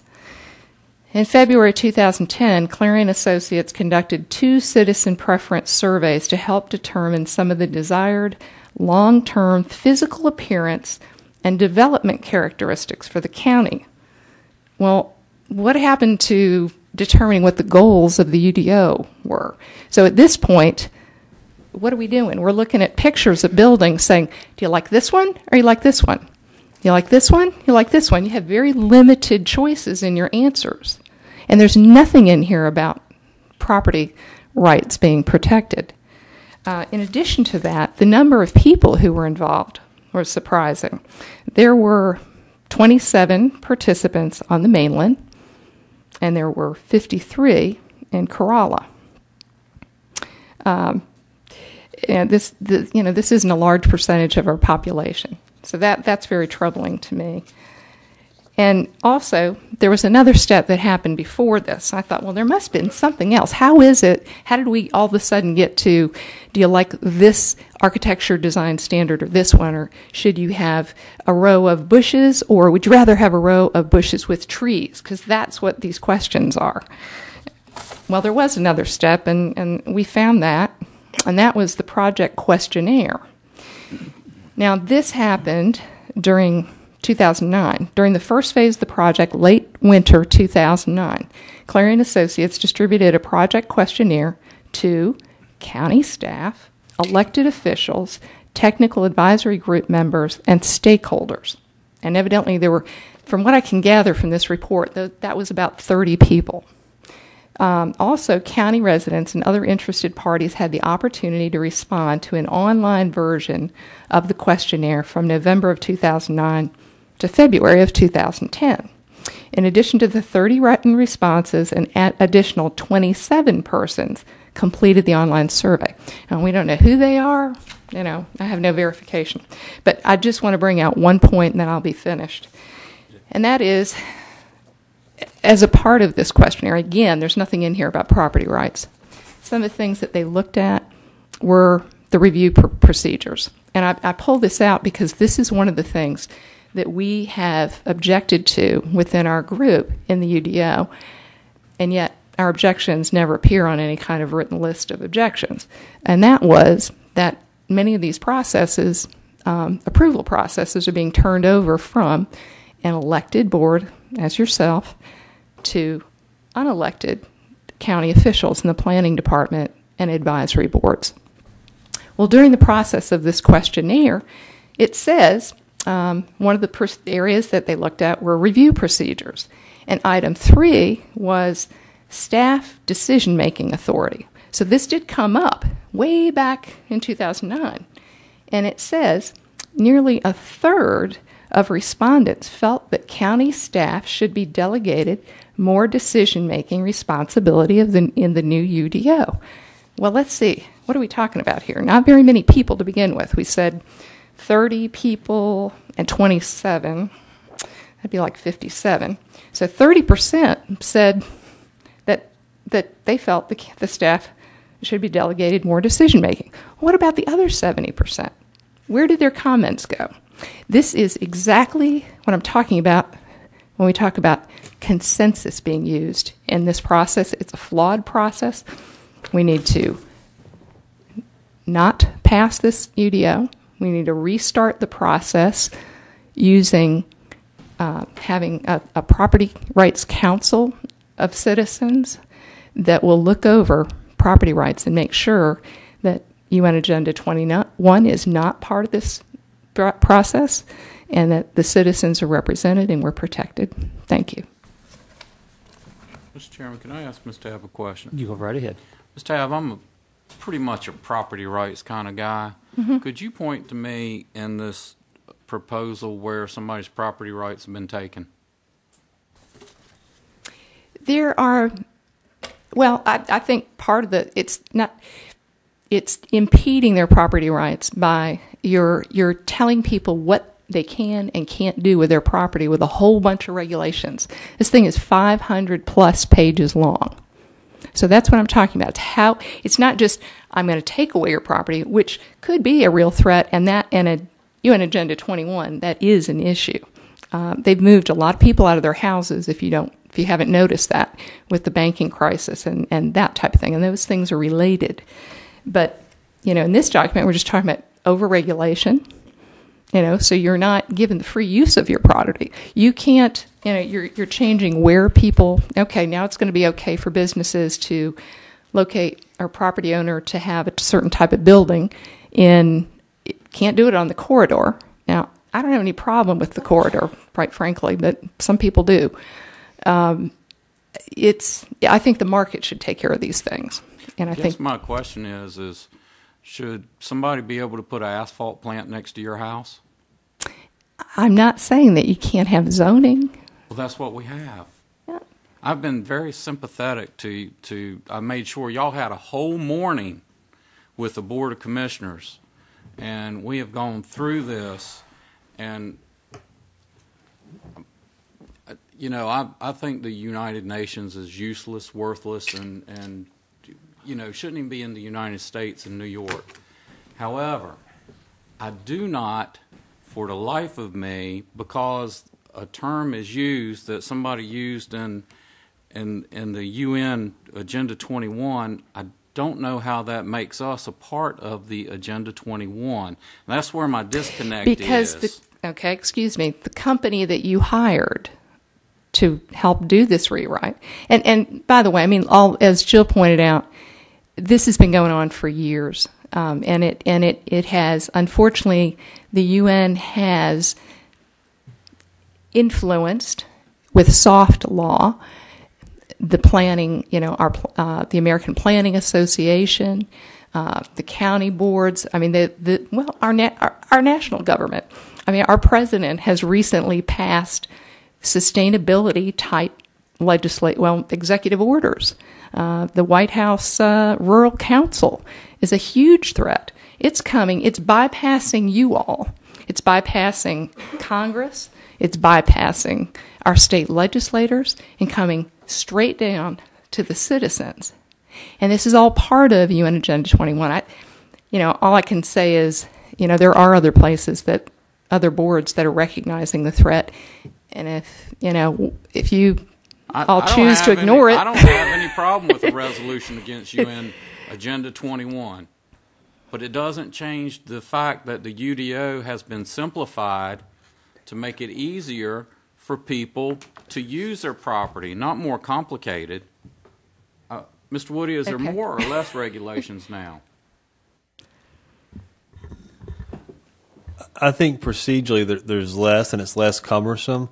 Now, there are things like design standards for the corridor, which would be more, but I'll say that is not something staff made up. That is a result of adopted plans and policy that the county has. But there's also areas we've tried to reduce parking. We've tried to find other ways to offset that. But a lot of the standards in the UDO. What kind of citizens were on the steering committee?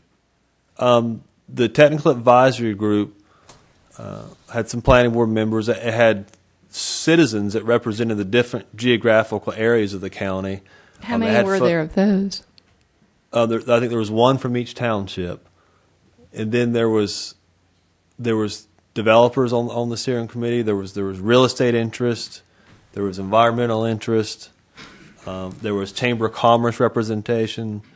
There was representation from the Outer Banks Home Builders Association. So I think it was a pretty diverse group of professionals, and they really participated in developing, actually drafting the ordinance, which is Module 1, 2, and 3. Okay, thank you. Well, Mr. Chairman, yes, have we not already adopted a resolution? We did. Against Agenda 21? Has that not already been done 2 weeks ago? We did that 2 meetings ago. Okay. Excuse me, but that was not an anti-Agenda 21 resolution. I saw the land use thing that you snuck in through the consent agenda, and it was nothing of the sort. It doesn't protect the county against UN Agenda 21. It doesn't even recognize that it exists. It's nothing more than a statement that during the course of the time that the county has been working on land use plans, that because they say they've protected property rights, it must be so. Well, I hear a lot of things out of Washington today that they say, and they simply aren't true. Mr. McCree, was that not done kind of in line with the other places who had adopted a resolution against this? It was a resolution adopted relative to Currituck's history and statements of purpose for the very first zoning ordinance that was adopted in the early 1970s and has been carried forward to the present day, where it established and identified and affirmed that, as set forth in that first zoning ordinance, property rights were essentially sacrosanct. That the Currituck County recognized that the purpose for zoning was to enhance the economic viability of property and the private property rights of persons consistent with the United States and North Carolina constitutions. So indeed it did establish again this board's affirmation that private property rights is recognized strongly and firmly as our constitutions provide in Currituck County. Chairman, can I ask one question? If I understand what you're saying here tonight, you would have us believe, and the citizens of Currituck, that Currituck County's UDO trumps the U.S. and the state of North Carolina's constitutions.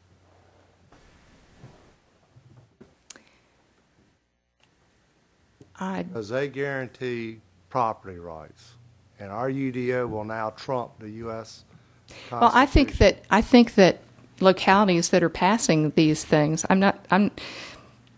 are problematic in that they do violate constitutional rights, and that citizens are running up against that in other parts of the country where this stuff is passed, and they've been denied rights. In fact, you might have heard about a couple that just went all the way to the Supreme Court with an issue about wetlands. And really all they want, this was against the EPA, but I don't think it's, I think it's possible for us to be passing something that does erode our rights. Mr. Chairman, Mr. Chairman, I asked you a question. We were here 2.5 hours.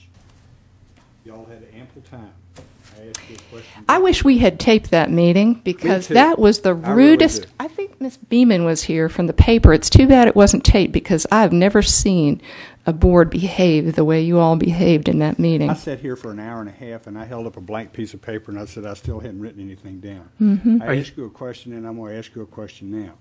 Is it possible that you could be wrong? I believe the research that we've done. I think it's pretty apparent. You're saying that you're wrong or you're right and we're wrong.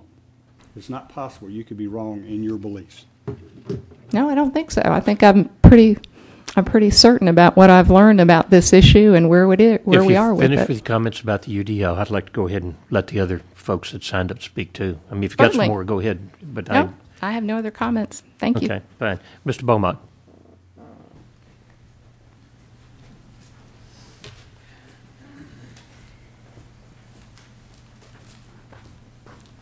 Can I swear in? No. Name and address for the record. Excuse me. Paul Beaumont, 162 Deerfield Trail, Shawboro. I can honestly say that relative to Currituck County, I am probably the most experienced member or former member of the Board of Adjustments. I served the final 2 years as the chairman of that board and personally encountered some of the issues that our old UDO had in serving this county, the businesses and the residents. We traditionally operated with the best interests of everyone in the county at heart. Part of the frustration as a board member or as the chairman of a board was when someone would have to jump through all of the hoops and go from meeting to approval to get a fairly benign ruling that had to come before our Board of Adjustment. I welcome a streamlined process by which routine approvals can be granted, sparing businesses months of inability to get started, sparing homeowners months of being able to do things with their houses. I have gone through this UDO. I have paid specific attention to the concept of sustainable development, sustainability, and to the best of my knowledge and the research that I've had, the UN perspective, or I'm sorry, the US's perspective, actually, I take that back, the UN perspective, Agenda 21 was non-binding. It was a non-binding agreement held by the UN. The United States, we can't control what our federal government does here as a county board. We can't control what our state government does as a county board. We can control what we do within this county. The UDO, or any resolution that we pass, is only as good as the individual sitting behind that countertop. It's just a bunch of words. And I know that the heart of our board was, for the 6.5 years I served on that board, was to do the best job we possibly could in interpreting the Unified Development Ordinance and applying it on an individual case basis.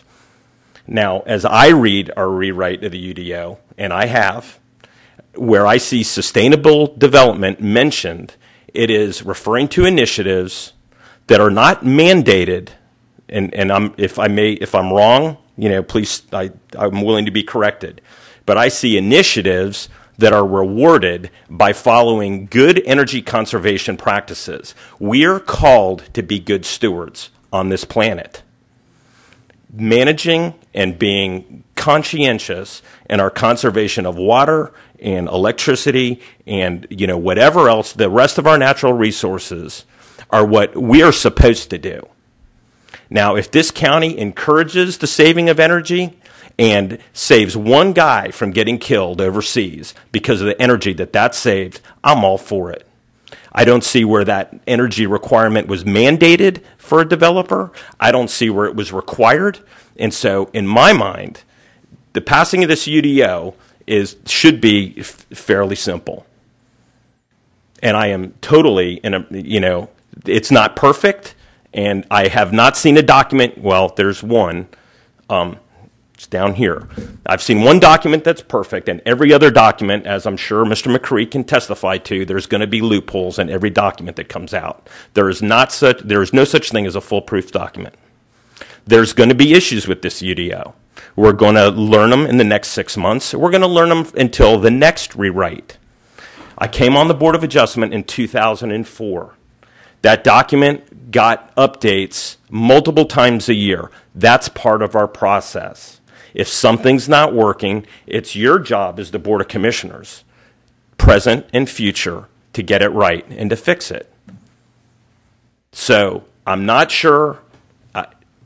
I've not seen evidence of corruption or predisposition in this UDO. I would strongly encourage this board to go ahead and pass it. Let's get it out there. Let's get it working, and let's see where the bugs are, and let's get them fixed.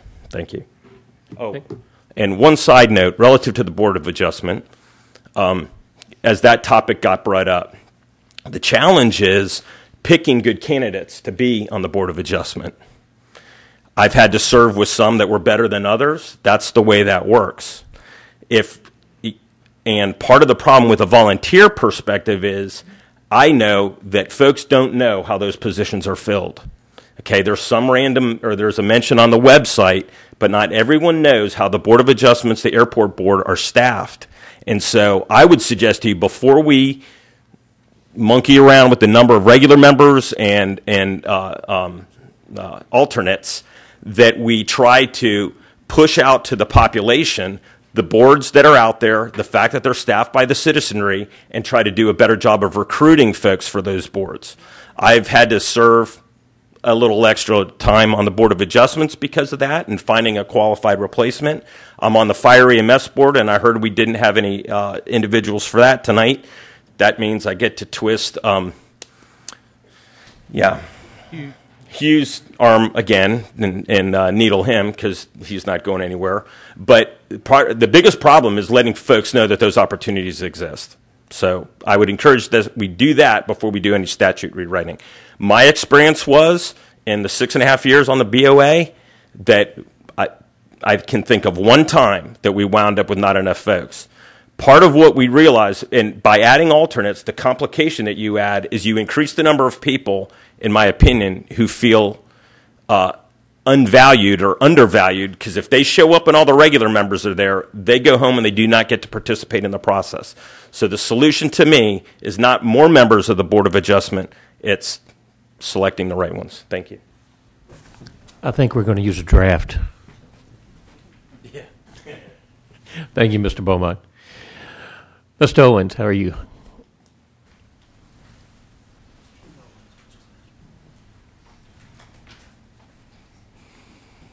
Mr. Chairman, members of the Commission, I'm Jim Owens, residing at 734 Maury Avenue in Norfolk, Virginia.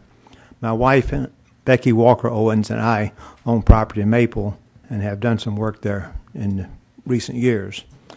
I'm here to speak in favor of the UDO, and I want to first commend the Commissioners for undertaking this tremendous effort to rewrite the UDO. And secondly, I want to thank Mr. Woody for his effort, his excellent stewardship in shepherding it through, because there are two things I want to address tonight. It may seem a little odd in light of the earlier comments, but they're process. They're process in two areas. The first one is process in the writing of the UDO. I participated on the technical advisory group as a Chamber of Commerce representative and as an interested party from the development standpoint. And I attended half a dozen or maybe as many as 10 of the meetings that was had. I read much of the text in the UDO, and I found that the Clarion and the planning staff were doing an excellent job of writing the UDO itself. I found them receptive to the comments, and I found that most of the comments were reviewed. Not all were accepted, including some of my own, but they were reviewed and they were considered. They've listened, and I'm real pleased to say that. Second is the process and the approval process. You just heard the comments about how difficult it is sometimes to get things through administratively. Well, as I read the UDO, the approval process will be much more convenient, less time-consuming, and less expensive than under the current UDO. The current UDO, some of the standards are out of date, and of course, they're inflexible, as you know. The new UDO will allow the Board of Commissioners to encourage quality development in Currituck County, making it a better place for all who live here. In summary, the consultant and especially the planning director deserve a lot of credit for what they've done. I thank you for the opportunity to comment. Thank you, Mr. Owens. Appreciate your comments tonight. Is there anyone else that's here tonight that would like to comment in the public hearing period regarding the adoption of the where? Oh. Oh. We're in the back. And see one back. Oh, There are okay. two of them, her All right, and well, him. young lady, if you'll come up, if you want to comment, and then gentleman in the back, I'll have you come up and comment afterwards. I'm still Marie Long, 1437 Ocean Pro Road. I just wanted to he sort of said what I wanted to say, but I, in a nutshell, would like to say that I really don't think anybody in the planning staff has any agenda of any kind. I think they've worked really hard for 2 years. I think that Currituck County should be really proud and happy to have the staff, especially headed by Ben Woody, that they have, and I would encourage you to adopt the UDO. Thanks. Thank you very much. And the gentleman in the back, if you'd like to comment. Oh, it's Rick. I'm sorry, I didn't see you back there. I'm not sure if he was raising his hand or scratching his head. Yeah, sitting in the back of the class. Richard Willis. He was rubbing his hair. Yeah, exactly. Thank you. I appreciate that. Richard Willis, Harris Point Drive, Virginia Beach, Virginia. And I've been following the UDO process as it's, I guess it was started in 2009, and have worked with staff as they've put together the document in its current form. I have concerns, like I think a number of people here have, but I feel like it represents a best effort to make changes to a document that that probably has outlived its useful life. Ben knows I've spent, I don't know, hours of his time with questions about, well, how is this going to work? And particularly as it relates to PUDs, I'm concerned, obviously, with personal interest associated with Coral Light, how it's going to affect the ability of us to complete the plan unit development that we started so many years ago. But I'm also concerned in the bigger picture as to what happens with other properties around us in Currituck County as a whole. I recommend, from my standpoint, the passing of the UDO. I like the fact that there's going to be a 6-month provisional period before it takes full effect, if you will. I think that I believe it's within the power of this board. If that's not enough time, that could be extended if there were still issues that were arising. And sure, there will be. There's going to be language that's going to have to be tightened up over time. But I know everybody's concerned about it. So it represents a huge change. It is a long document. I've read it. I don't know if everybody has, but I've read it. And so I support the new UDO, and I wanted to go on record saying so, and hope you enact it. Thank you, Mr. Willis. Ms. Wilson.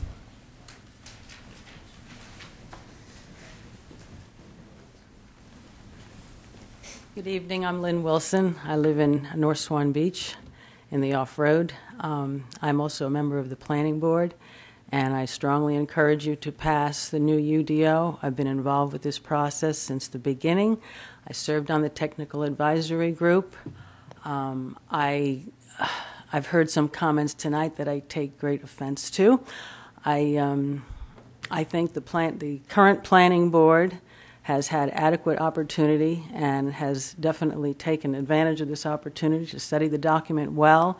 If we did not receive a red line copy, it's because we didn't need one, because the comments in the red line were comments that we had hashed over time and time again. I think that Mr. Woody and his staff have done an outstanding job. I was very impressed with the Clarion Associates. I consider them highly professional. I think they were doing their very utmost best professional expertise in protecting our environment and the language in this UDO, and I could go on, but I just want to stop and tell you thank you for taking all these things into consideration that have been said, and I do hope you vote to continue this process and pass this UDO. Thank you. Thank you, Lynn. We appreciate your work, too, on the planning board. Mr. Ruffus.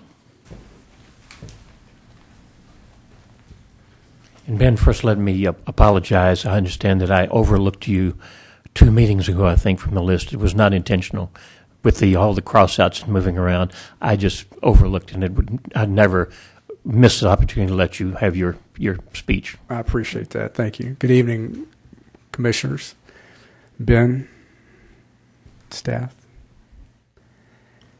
In closing, if you wouldn't mind, do give us your name and address for the record. We know who you are, but okay. Ben Rolfes, 129 Deer Run, Moyock. I want to go on record as saying, Paul, this hopefully answers your question a little bit. We're pro economic development, okay, pro business. I'm okay with all that, guys, but we got to question this process. To answer your question that you posed to Ms. Tabb earlier, show me an example. Here's the example. And for y'all, I don't know what you're going to do. You're probably going to pass it tonight. But for future reference, learn from the consensus process that the commissioners before you got hoodwinked. The consensus process, a way they polled individuals, 209 Currituck residents out of 23,000, and do you like picture A or picture B? That process of consenting is all part of the United Nations Agenda 21 platform. So, Paul, that's how it's been affected in this. In my opinion, there's some good things in this UDO rewrite. But you got to step back, guys, Butch, and question, this process stinks. We need to reevaluate the processes ongoing to where it doesn't happen again like this. The APA, okay, American Planning Association, the EPA, Clarion Associates have a definite link to the United Nations Agenda 21, and they are slick, guys. They are slick. So, in closing, just take that into consideration, if you would, the process of how we have been you went through the consensus process instead of doing it like it should be. Okay, thank you. Thank you, Mr. Office. Anyone else?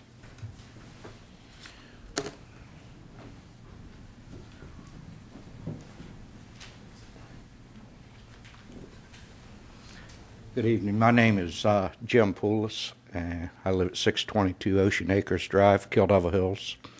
I'm here in recommendation of this ODU. I'm a professional landscaper.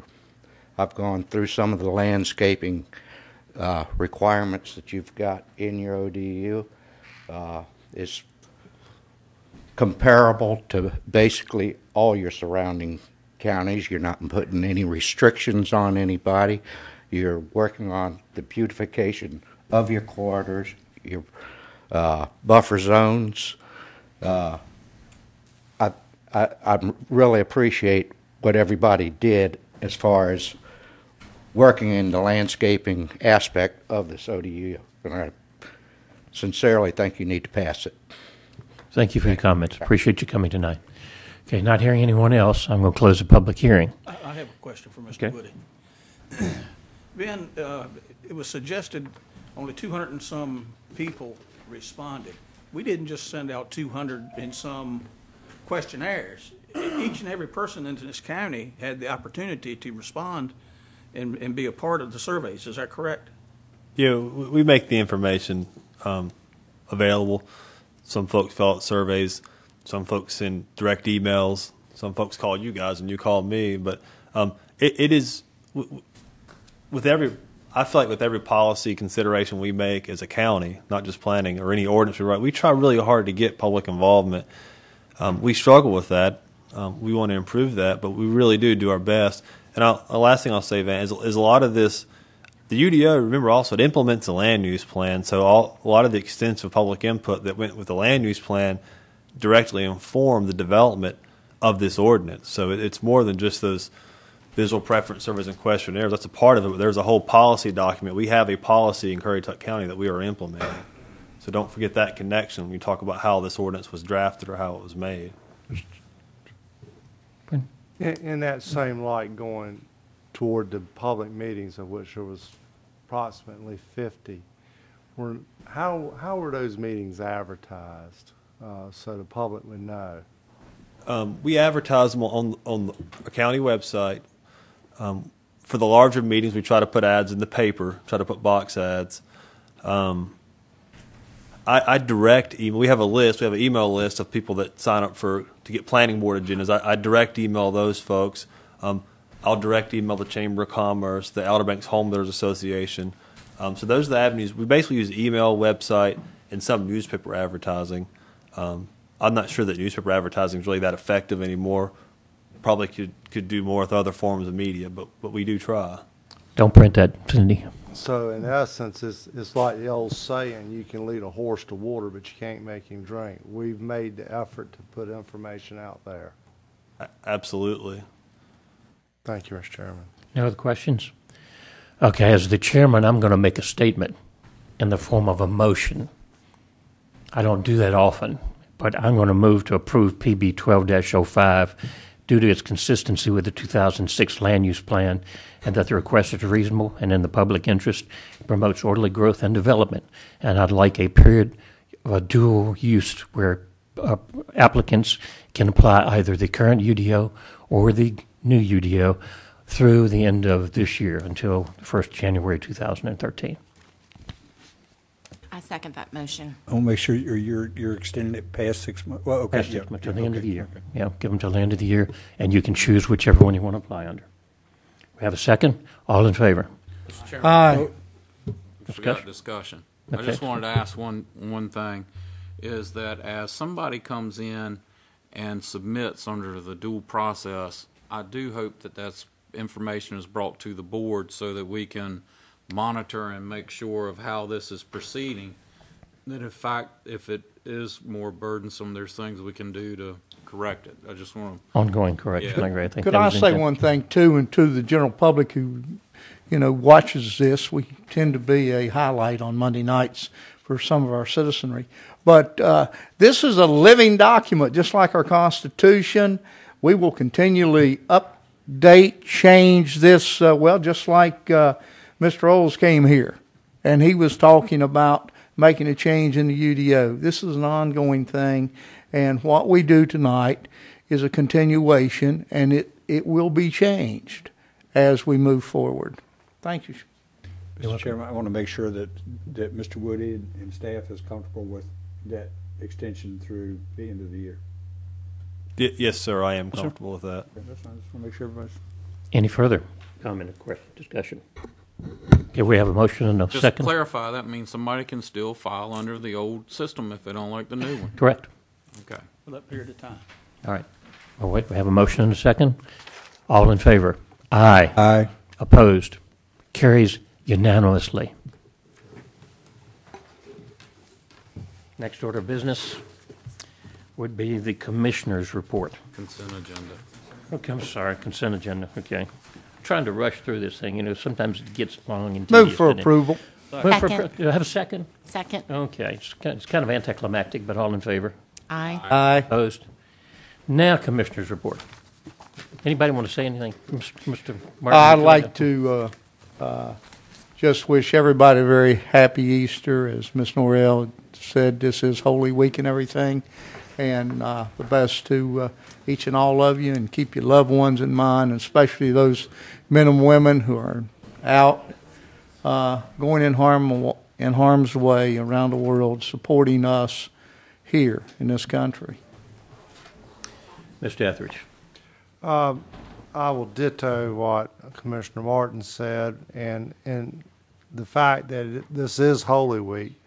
We've already seen catastrophic weather events around this country, and I'd like for people to be thankful that we are blessed the way that we are, and we've not experienced anything like that, and keep that thought in mind when you say your prayers. Happy Easter, everyone. Mr. O'Neill. Mr. Chairman, earlier I talked about Dominion Power, and I talked about their guaranteed rate of return. Am I correct in it being 10.5%? I'm not sure. It's something like it. I thought it was close to 11.5%, but I'm not sure exactly. Mr. Scanlon, do you know offhand? I do not. Okay. It's substantial compared to the equity return on compared record. to what everybody else is doing. Yeah. And just echo Happy Easter to everyone and remember what it's about. Mr. Hiley. I spoke with Mr. Scanlon the other day, and also I've talked with Paul. I haven't had the opportunity to talk with everyone. I got a call from a lady at Gibbs Woods who's very active in the community. Their community center that they have over there, which is also the polling place for voting, they're having some roof issues, and it needs to be re-roofed, and they don't have funds to do it. And I've asked Mr. Scanlon to look in and see if there's any kind of way we can assist them. So I'll just lay that out in front of y'all now to let you know what I've asked for. It's the Board of Elections polling place as well. Well, Mr. Chairman, we have in the past helped a community center because of elections being held in that community center, polling places. And that, in fact, is the only place in Gibbs Woods that they can have a polling center. So I talked with Mr. Eilert, and I think we need to find a way to match, help, whatever. If perhaps at the next meeting he could come back with a recommendation on how to address that. I recall at one time we had a discretionary fund. Each commissioner had a certain amount of dollars allocated they could use for specific things, and we did away with that. That's correct. Maybe we were hasty because it would solve a lot of problems like this. That's all. Thank you. Happy Easter, and like Commissioner O'Neill said, think of what Easter means. It's very important. Happy Easter. Ms. Gilbert. I, too, want to wish everybody a happy Easter. And I also want to commend the Currituck County Schools and the Currituck County High School Theater. I had the pleasure of attending Joseph and the Amazing Technicolor Dreamcoat performance yesterday, and this was representative from students from most of the schools in Currituck County, from the elementary up to the high school. And I just want to hats off to that performance. It was an excellent performance, and they certainly, Mr. White did a superb job. So I just want to commend them for that. And I'm going to relate a little story that any of you who were at the memorial service for my wife will remember, but I think it's particularly appropriate this time of the year, considering the nature of the holiday coming up and the teachings attributed to the person for whom this holiday is based. And it has to do with a story about a very wealthy financier in the United Kingdom back in the late 1800s named Sir Moses Montefiore. And Sir Moses one time was asked by a reporter, how much was he worth? And he looked kind of taken aback by it. But he stopped, thought a moment, and he reflected to the reporter. He said, a certain figure. And the reporter looked startled. And he said, well, Sir Moses, certainly you're worth much more than that. And Sir Moses said to him, he said, you didn't ask me how much I owned. You asked me how much I was worth. And this life, nobody is worth more than what they're willing to share with someone else. So I merely calculated how much I'd given to charity this year, and that was the number I gave you back. And a lot of the teachings of Jesus were related to sharing with your neighbors. If you have more than you need, help them achieve the things that they need to be comfortable, because this holiday should bring back all of those feelings and all those teachings to everybody. So happy Easter. Well Mrs. Scanlon. Nothing tonight, thank you. Do I have a motion? Adjourn. Second. All in favor? Aye. Aye. Opposed? Thank you. Good evening.